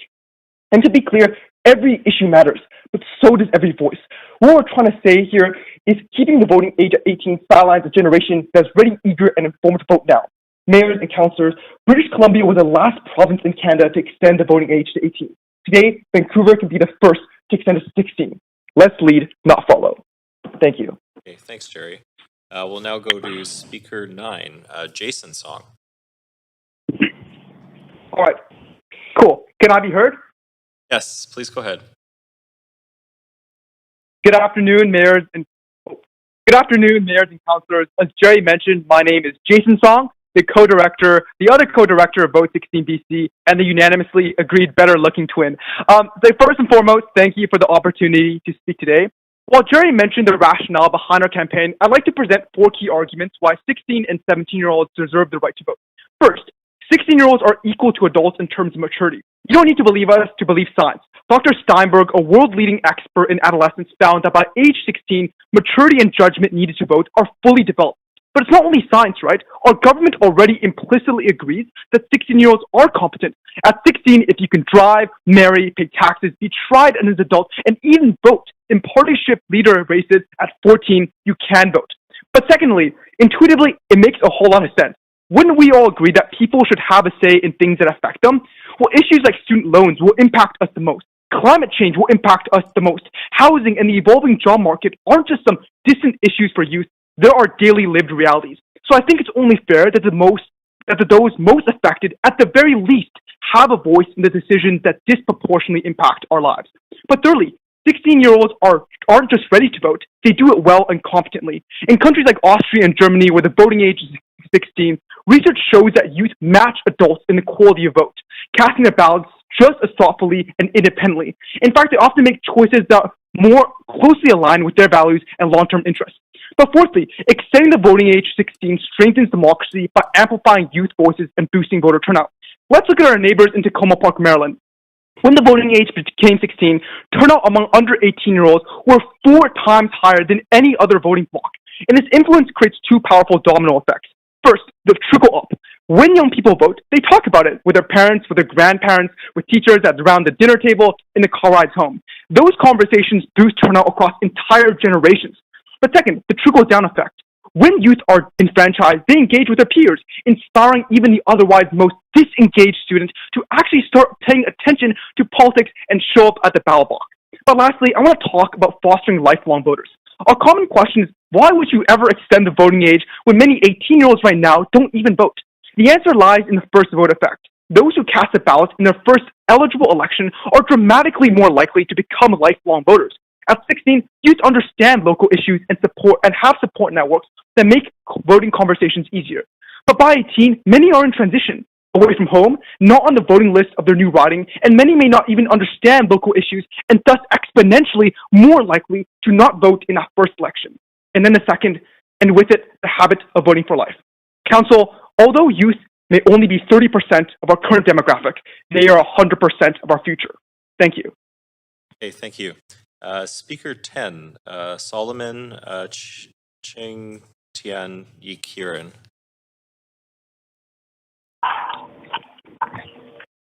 Is that Solomon? Do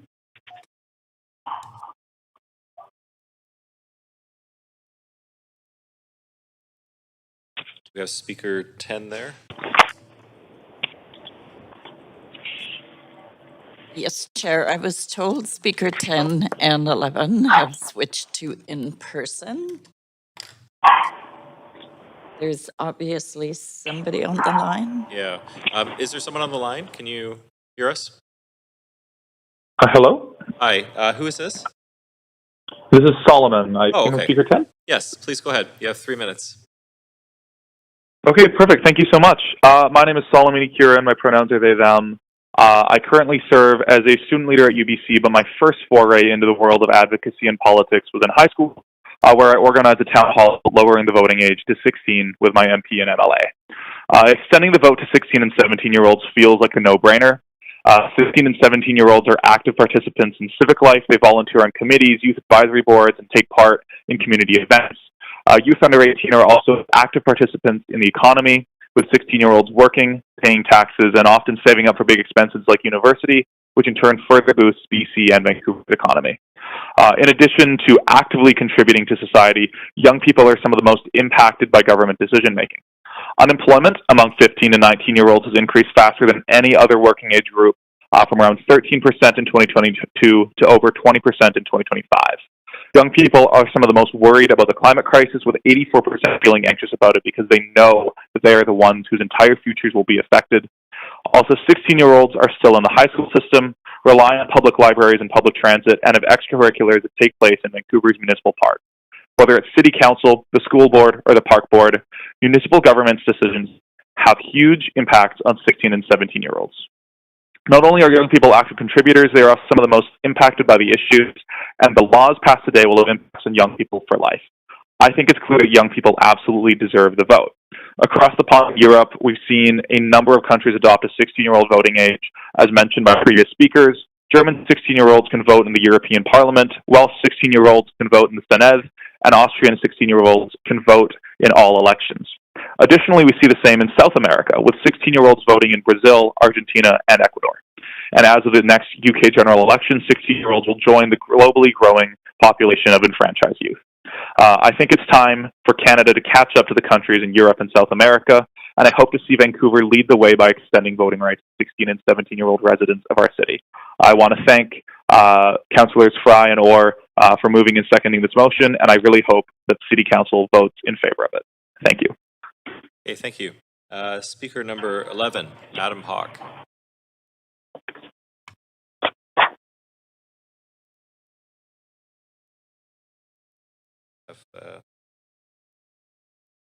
Adam Hawk. Yes, Chair, again, the speaker moved to be on phone. I think I can hear someone. Yeah, hello, speaker, can you hear us?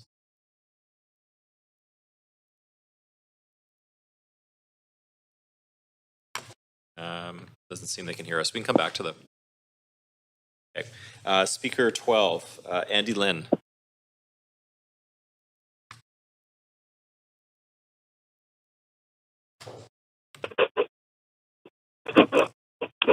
Hi, is that Andy? Hello? Doesn't seem to be. Hello? Yes, hi, is that Andy? No, this is Adam Hawk. This is Adam. Okay, Adam, please go ahead. Hello, councillors. My name is Adam Hawk. Today I want to talk about why Vancouver should take a bold step towards a stronger democracy by giving the 16-year-olds the right to vote. At 16, young people in British Columbia can drive a car, get a job, and pay taxes. They can make important decisions about their education and health. They can even join the Canadian Armed Forces. In other words, society already recognizes that 16-year-olds are capable of serious responsibility. But when it comes to having a say in how the city or province is governed, they're told to wait. It doesn't make any sense. If we trust 16-year-olds with responsibility, we should trust them with representation. Research shows that once people start voting, they tend to keep voting. It becomes a lifelong habit. That means if we invite 16 and 17-year-olds to participate in elections when they're still in school learning about government and surrounded by civic education, We can set them on a path to lifelong engagement. But if we wait to 18, many are moving out, working new jobs, starting post-secondary.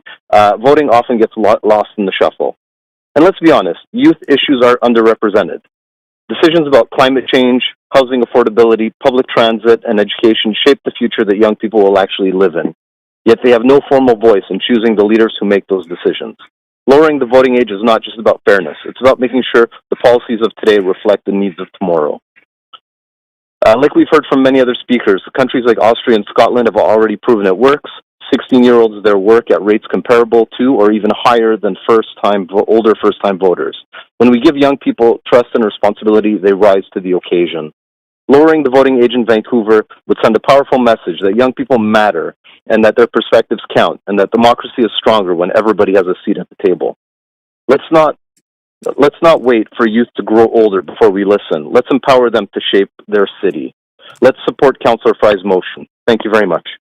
Okay, thank you. Let's try speaker number 12, Andy Lynn. Hello? Hi, is that Andy? Hello? Yes. Yeah, it's Andy. Go ahead, please. Yeah, wait, can you guys hear me? Yes, Hold on, sorry. we can hear you fine. The mic. Okay, so hi, I'm Andy Lynn. I'm a Green Party member. I worked with Pete.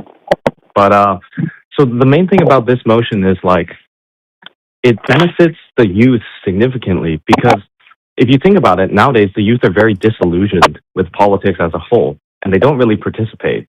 And that's a problem for a functioning society because when a society of like 18 and like up to 25 just don't participate in elections, then you have a demographic of just people voting who are very, very old. And there's nothing inherently wrong with that, but it's just a lack of representation. Now, the main thing is some parties will say, you know, oh, this benefits left-wing parties more than right-wing. But actually, data shows that a lot of young people are conservative now. So it's not even a like a partisan issue. This is a bipartisan issue where like parties need to just come together and support this to bring more youth representation to city council, to politics as a whole. And it just creates a better environment. But yeah, that's basically all I have to say. Hope you guys support it. Great, thanks a lot. Yeah. Speaker number 13, Veronica Kurz. Great. Can you guys hear me? Yes, hi, Veronica. Okay, Please, perfect. please go Hi. ahead. Hello. Thank you. Good morning, Mayor and Council. My name is Veronica Kurtz, and I live in Burnaby, but work and spend much of my time in Vancouver. I'm speaking today in support of the motion to extend the voting age. Vancouver is a city that sets the standard. We prove that it's possible to balance innovation with responsibility. From our streets to our neighborhoods, we show how smart policies and strong community engagement can make a real difference. Extending the voting age to 16 is another chance to show Vancouver as an innovative leader that makes practical, evidence-based decisions that strengthen our city. This motion is about giving young people the opportunity to engage with their community in a structured, meaningful way while they're still connected to their families, schools, and neighborhoods. This approach builds a culture of responsibility and participation. Youth who vote early are more likely to continue participating throughout their lives through volunteering, attending community meetings, and taking part in initiatives that make our neighborhoods safer and stronger. When we talk about community safety, we're often thinking about enforcement or infrastructure, but safety also grows from trust, connection, and shared responsibility. Young people already play a vital role in that. They look out for their friends, support their neighbors, and bring awareness to issues that are important to all of us and make the community safer and stronger. By giving them a voice at the ballot box, we're not just inviting them to vote, we're inviting them to invest in the well-being of their city. A city where youth feel trusted is a city where youth feel accountable. And that accountability is the foundation of safer streets, safer schools, and safer neighborhoods. Let's extend the right to vote and send a message that a culture of safety starts with participation, and that by trusting young people, we strengthen the future of our city. Thank you for your leadership and your commitment to building a stronger, more engaged Vancouver. Okay, thank you. Speaker 14, Samar Devraj. Morning. Could you put this a bit higher? Okay, no worries. Oh. There you go. Okay. Ready? As high as it goes, Oh, unfortunately. no worries. Good afternoon, Mayor and Councillor. My name is Samar. I'm 23 years old, and I'm speaking in strong support of Councillor Fry's motion to lower the voting age to 16. Here in Vancouver, we pride ourselves on being a city that values democracy, with councillors and MLAs who actively engage with residents and listen to diverse perspectives. But if we truly want a democracy that represents everyone who has a stake in our future, then lowering the voting age is the next step towards a stronger, more inclusive system. I've lived in Vancouver for 5 years, and I've had the privilege of working with and mentoring some of the most driven and engaged young people in our city. I currently serve as an advisor at Mugshare, a company founded by UBC alumni with a mission to eliminate single-use plastic, and work with Ritmos Climáticos, a youth-founded organization mobilizing culture for climate change. Motion 3 Youth Voices reflects a simple truth, that youth already participate in our society in nearly every way except through the ballot box. At 16, they can work, pay taxes, drive, consent, and even be tried as an adult. They're contributing to their families, schools, and communities. They're organizing climate strikes, fighting for housing justice, tackling racism, and volunteering in local campaigns, all in Vancouver too.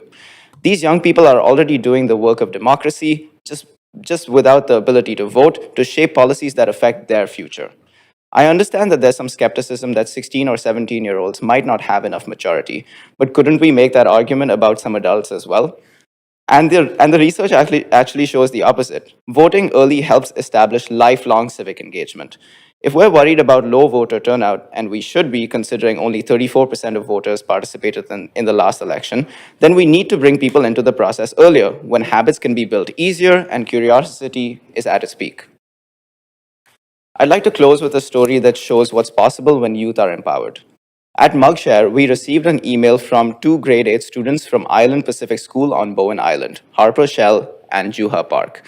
They were extremely worried about disposable cup waste in their community, and so they researched options, applied for a local grant, and through our recommendation, they partnered with Vancouver-based company Sharewares to launch a cup share program across 3 Bowen Island cafes. Their project is now helping their entire island reduce single-use waste, all led by 13-year-olds.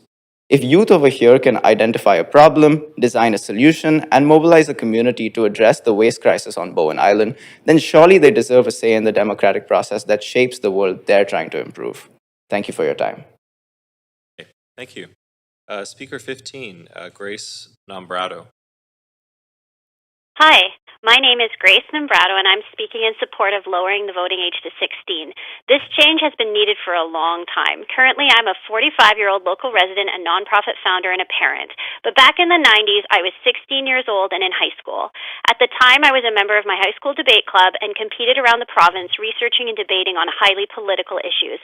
I was also in my high school volunteer club and spent much of my time volunteering in the community in partnership with local nonprofits, all while also working a part-time job and maintaining a 4.0 grade point average. I was clearly an engaged citizen with knowledge and skills needed to vote in the local election. When we had a local election in the city, my grade 11 social studies teacher, Mrs. Kirsteens, took the opportunity to teach us how the municipal election works.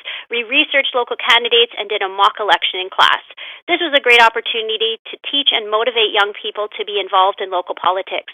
It planted a seed early in my life, and I continue to be engaged in local politics. I vote in each election, volunteer with my community, and speak to council on important issues such as this. Young people are working, volunteering, learning to drive, and using the services in our community, so they should have a vote in local elections. City councilors are elected for a 4-year term. So with our current system, a 16 or 17-year-old may not be able to legally vote until the next municipal election when they are 20 or 21 years old. Personally, with my own environmental nonprofit, Free the Fern, I've seen how engaged young people are with taking action to improve the environment. They should also have the ability to vote for candidates who will also take action to protect our environment, such as Green Party Vancouver councillor Pete Fry, whose recent motions have led to positive protections for our local forests. It doesn't surprise me that Councillor Fry is the one taking action to bring forward this motion. In conclusion, we need to strengthen democracy through broader representation in our city. Lowering the voting age to 16 means that it will ensure more voices are heard in policies and increase lifelong civic engagement. Thank you. Okay, thank you. Speaker 16, Timothy Henderson.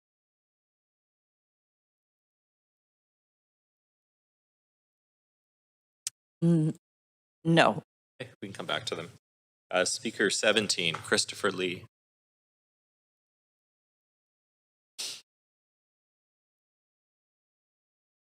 Sorry, Chair, I'm not seeing speaker 17. How about speaker 18, Luke Angelo Santiago? Yes. Hi, can you guys hear me? Yes, Luke, please go ahead. Okay. So, hi, Council. My name is Luke Angelo. I'm the BC representative of the Young Greens of Canada, a student at UBC and a Vancouver resident living in the Alberta Southlands. I'm here in support of this motion submitted by Councillor Fry to let 16 and 17-year-olds vote. In 2021, this council endorsed the Vote 16 BC campaign, joining other municipalities calling for a lower voting age. This motion is about continuing that conversation. In advocacy, change only happens when you keep showing up, even when the first attempt doesn't lead change. Opposition to lowering the voting age is often mixed. Sex care aren't much people just like their parents. The research paints a different picture. After the 2019 federal elections, Elections Canada polled Canadians of all ages on basic political knowledge. 16 and 17-year-olds averaged just over 2 correct answers out of 10. Adults over 35 scored under 5. If we set the bar for democracy by trivia, less than half of the country wouldn't make that cut. What research shows is this: when youth are given the responsibility to vote, rewrites needed. Municipalities that lower the voting age 16 saw youth who were more engaged, more trusting of institutions, more likely to keep voting later in life. In addition, when teens vote, their families are more likely to vote too. Meanwhile, Vancouver's voter turnout fell to 36% in our last municipal election, highlighting an urgent need to improve our civic engagement. Youth today are building the future of the city, but the decisions made here in housing, social services, public safety have a tremendous impact on our lives. As fully participating members of society, we deserve to have a say in what these decisions are. I know this council can't change the Vancouver Charter, only the province can, but your voice matters. Show the province that Vancouver still believes young people deserve a seat at the table. Thank you. Okay, thank you. So that's our speakers list. I'm just going to go back to some of the speakers that weren't present and see if they're online. Do we have speaker 5 online? Jillian McGuire, or actually was in person? No. Okay. How about speaker number 16, Timothy Henderson? We've been advised speaker 16 withdrew. Okay, thank you. And speaker 17, Christopher Lee. Just checking. No. Okay. Okay, that completes our speakers list. Thanks everyone for speaking to the Standing Committee on Policy and Strategic Priorities. Committee members, is there any discussion?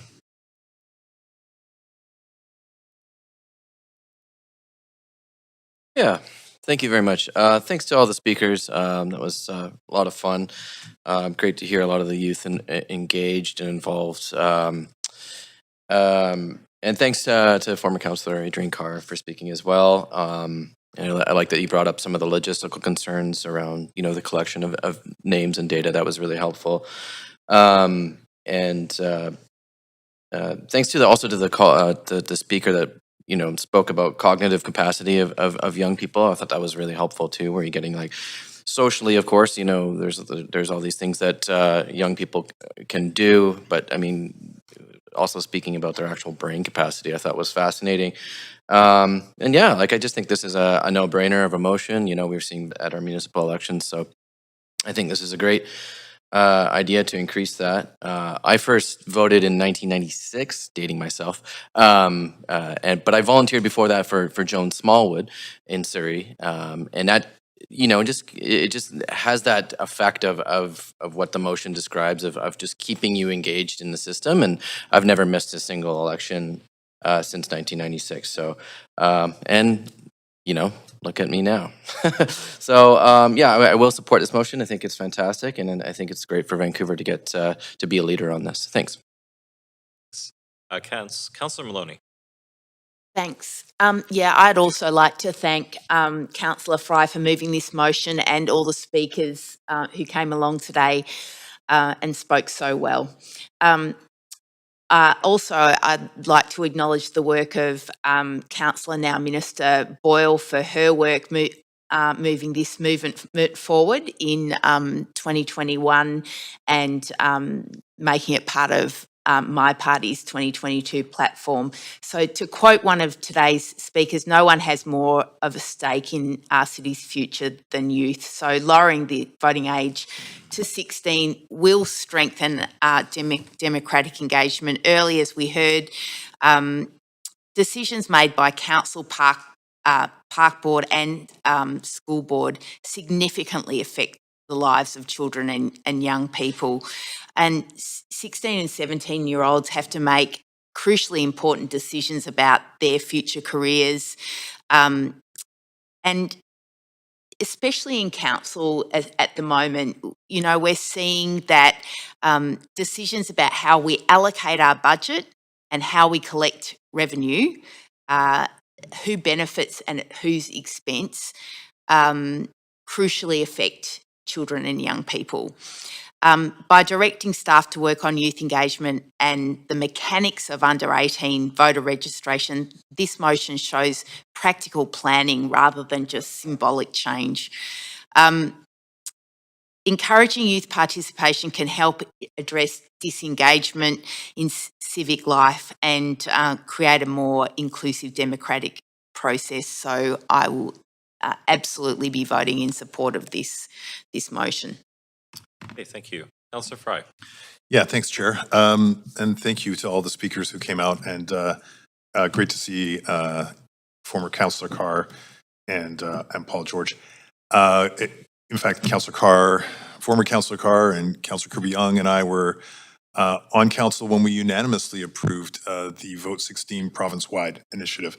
And it was inspiring then, and it's inspiring now. Now, we do have this tremendous opportunity.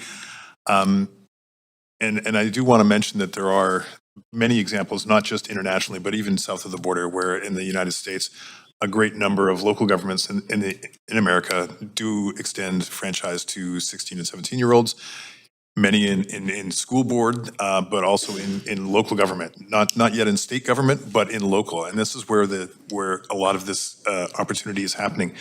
It's no surprise that when we look out at so many volunteers in our communities, they tend to be younger folk.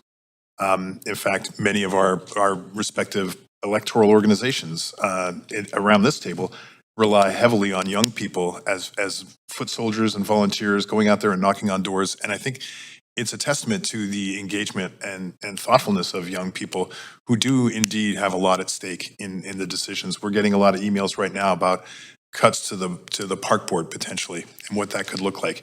And I think it bears acknowledging too that a lot of young people are probably the biggest users and beneficiaries of a robust parks and recreation system. They use the community centers, they use the sports fields, and they have direct stake in it.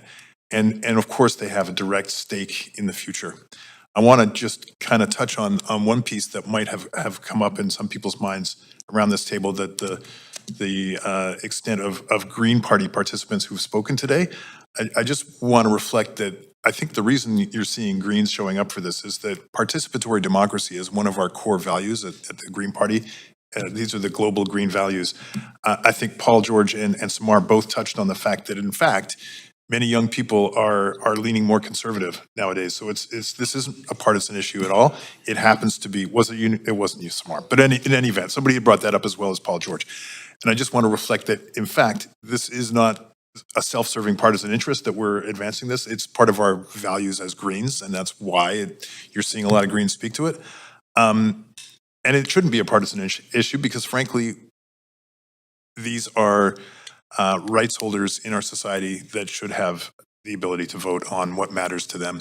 And I think local government is a perfect place to start. And we are so lucky to have the opportunity with our own Vancouver Charter, where a relatively simple stroke of the pen could allow that one clause in the Vancouver Charter to go from 18 to 16. Thank you, Council. Okay, thanks, Councillor Fry. Okay, I'm now going to call the vote. Clerk, if you could please take us to the voting screen, and committee, if you could please register your vote on the voting panel.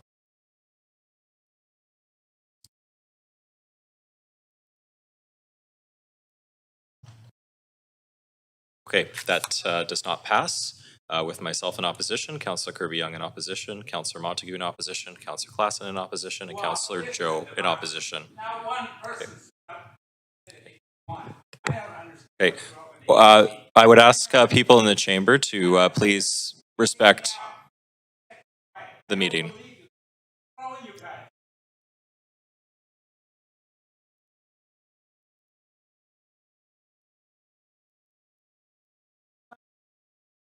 Okay, Paul, I would ask if you please be respectful.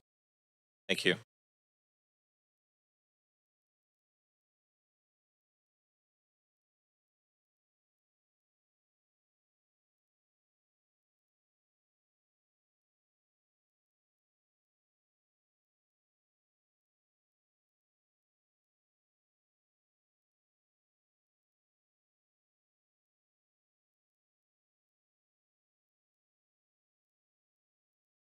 Okay, we're now going to continue. That completes motion 3.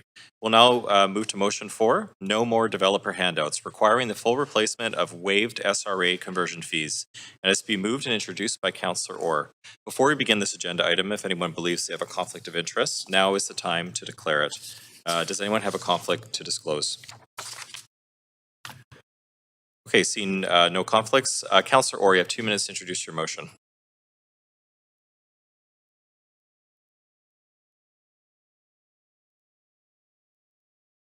Okay, there we go. All right, in Vancouver, we have a dire need for deeply affordable housing units. There are at least 3,500 homeless people in Vancouver and 6,500 SRO units that need to be replaced. That's about 10,000 units of housing we need to find some way to finance, build, and identify locations for. We need to meet these needs and end homelessness. We have to use the tools we have. In the SRA bylaw, the city has the option to levy a $300,000 unit fee for every unit of SRO housing that is demolished or converted. In practice, this rarely happens. At Holborn, the city got less than $16,000 per unit. The result is that speculators have an incentive to buy up SRO properties and develop them into market projects without replacing housing.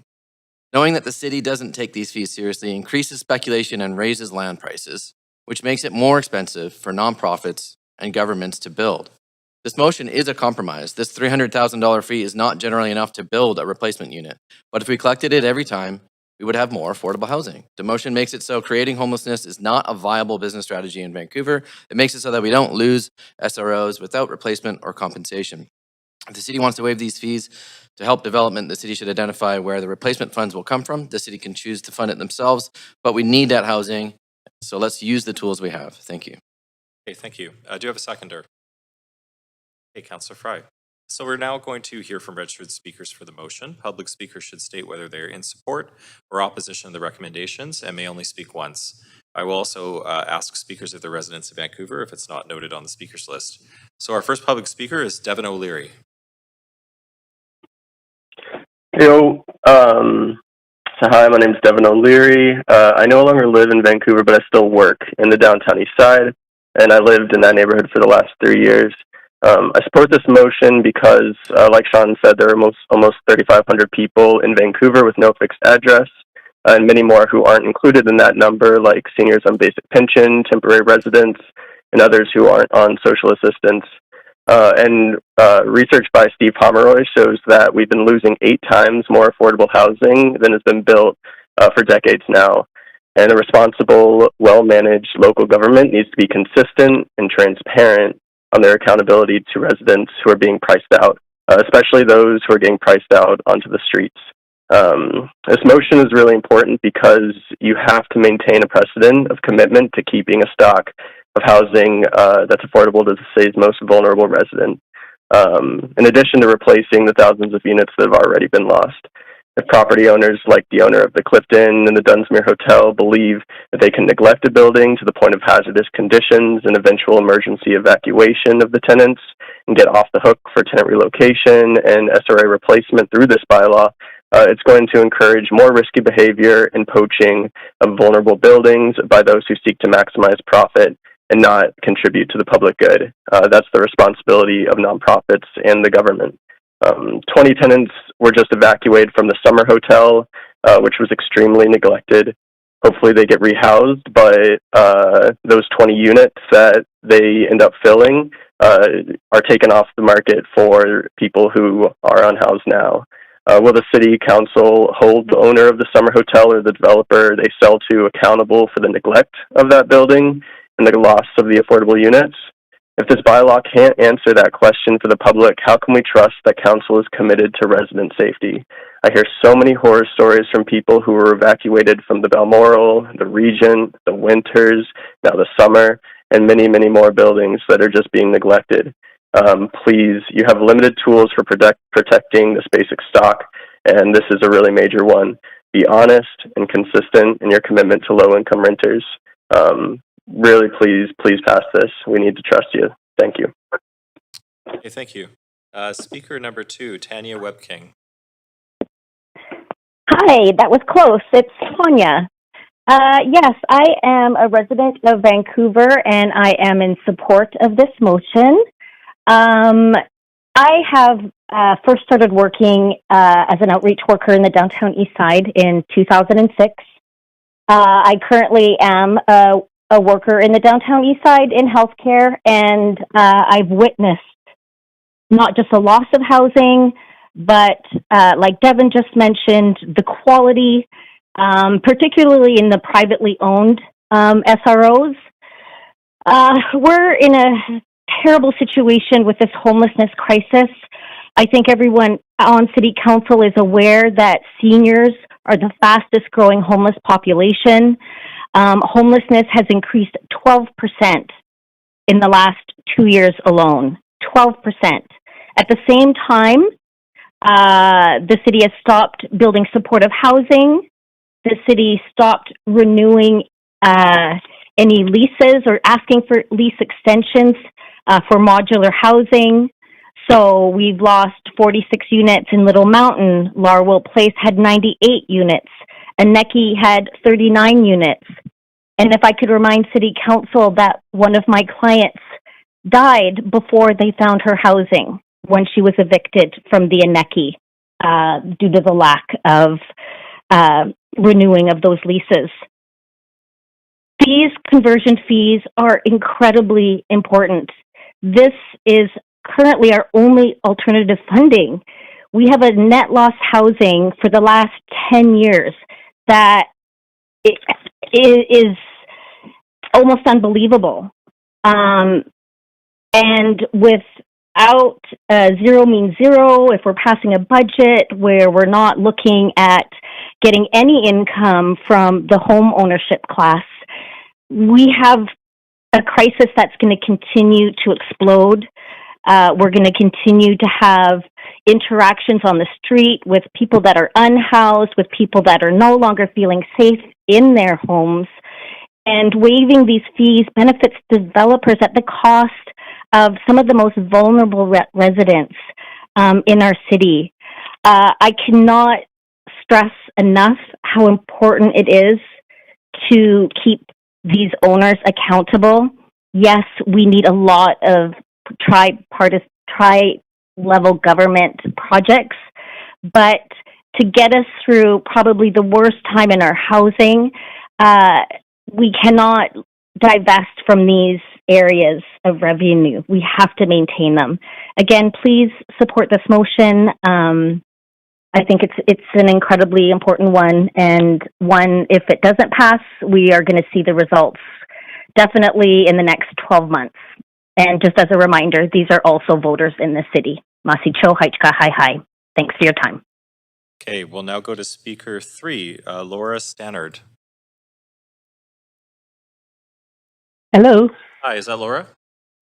Yes. Please go ahead. Hi. Thank you. Yes, my name is Laura Stannard, and I'm speaking in support of Motion 4. I spent most of my working life dealing with the effects of Vancouver's dearth of safe and affordable housing. I've watched with a sickening heart as the majority of this council makes decisions that destroy the little equitable planning we have achieved in the downtown east side, in the erroneous belief that enabling developers to raise SROs or SRAs, whatever you want to call them, and replace them with market housing will somehow dissuade low-income people from living in their own community. This motion has the potential to increase the city's ability to provide deeply subsidized housing. Just the example of the Holborn Hotel getting to pay $16,000 instead of $300,000.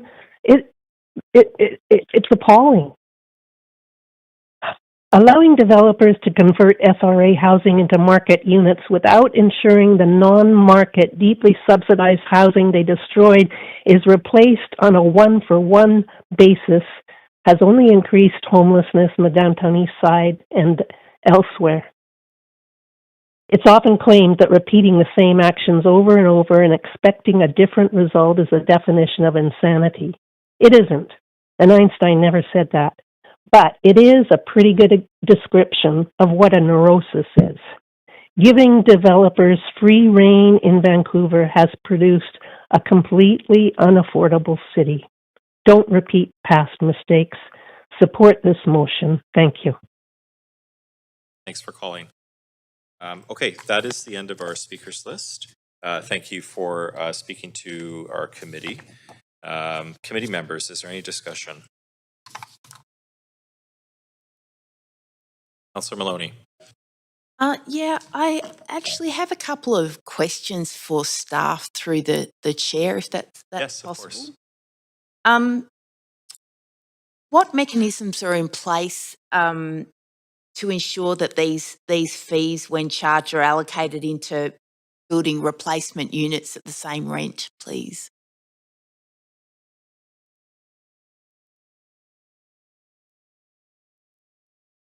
Thank you for the. No? Yeah? Okay. No. Is it on? Okay, thank you. Sorry, I can't really quite tell. Thank you for the question. It's a complicated mechanism, but I don't really understand from a city's perspective how that funding is actually allocated to increase more affordable housing. I'm not aware of what that process is, but if I could have some time to get back to you, working with finance and obviously with ACCS, I'll be able to get you a more fulsome answer, if that's okay. Thank you. I mean, I think irrespective of what the result of this motion is, that'd be a really useful thing to know. Thanks. That's all my questions to staff through the chair. But I'm grateful for this motion, given the SROs, especially on Granville Street, that have been closed due to the planned entertainment district. And you know, I am concerned that with the pause on new supportive housing, that when we're allowing private landlords to close existing affordable income assistance rate housing, that it's definitely not contributing to a solution to our problem of homelessness and affordable housing for the people on the lowest incomes in the city. So I think that the intention of this motion is to protect and preserve our city's last deeply affordable homes until replacements can be produced, and I will be voting in favour. Thank you. Thanks, Councillor Maloney. Councillor Fry. Yeah, and I'll keep it pretty quick. Just in support of this, I think that we've seen the steady and slow erosion of SRA stock in the city, and we've certainly seen the failures of the current SRA protection bylaws to protect those units and fundamentally protect that housing that is the last resort for folks oftentimes before they're on the street. This represents, this council has initiated a lot of reactive measures, including increased police funding and various measures to address issues like street homelessness and street disorder. This is a proactive solution that recognizes that if folks have nowhere to go, they will be on the street. If folks are struggling, it does create a need for us to react with other resources that are often quite expensive. Many of these private SROs were purchased with the full understanding that they are obliged under the current rules and the bylaws, and we've seen that eroded. And I think it's important that we reinforce and strengthen and bolster our protections for SRAs so that we're ensuring that it's not a tool for speculation and quick cash conversions at the expense of not just the taxpayers of Vancouver, but the most vulnerable people in our city. Okay, thanks, Councillor Fry. Councillor Orr. All right, I don't see any other, my colleagues on. Hopefully, we're not just going to vote this down without saying why, as we just heard in the chambers a few moments ago. But I've heard my colleagues talk a lot about root causes of homelessness, root causes of crime. This is definitely one of those root causes. I just hope that this council is going to fight to end homelessness and to end poverty and protect affordable housing. As always, I come with a collaborative spirit here. I welcome any amendments from my colleagues to fight for the housing we need. But seeing nobody on the queue, I just think making people homelessness and profiting off of the loss of deeply affordable stock should not be a business model in Vancouver, and we need to use every tool in the toolkit to deliver deeply affordable housing. Thank you very much. Thanks, Councillor Orr. Okay, I'm now going to call the vote. Clerk, if you could please take us to the voting screen, and committee, if you could please register your vote on the voting panel.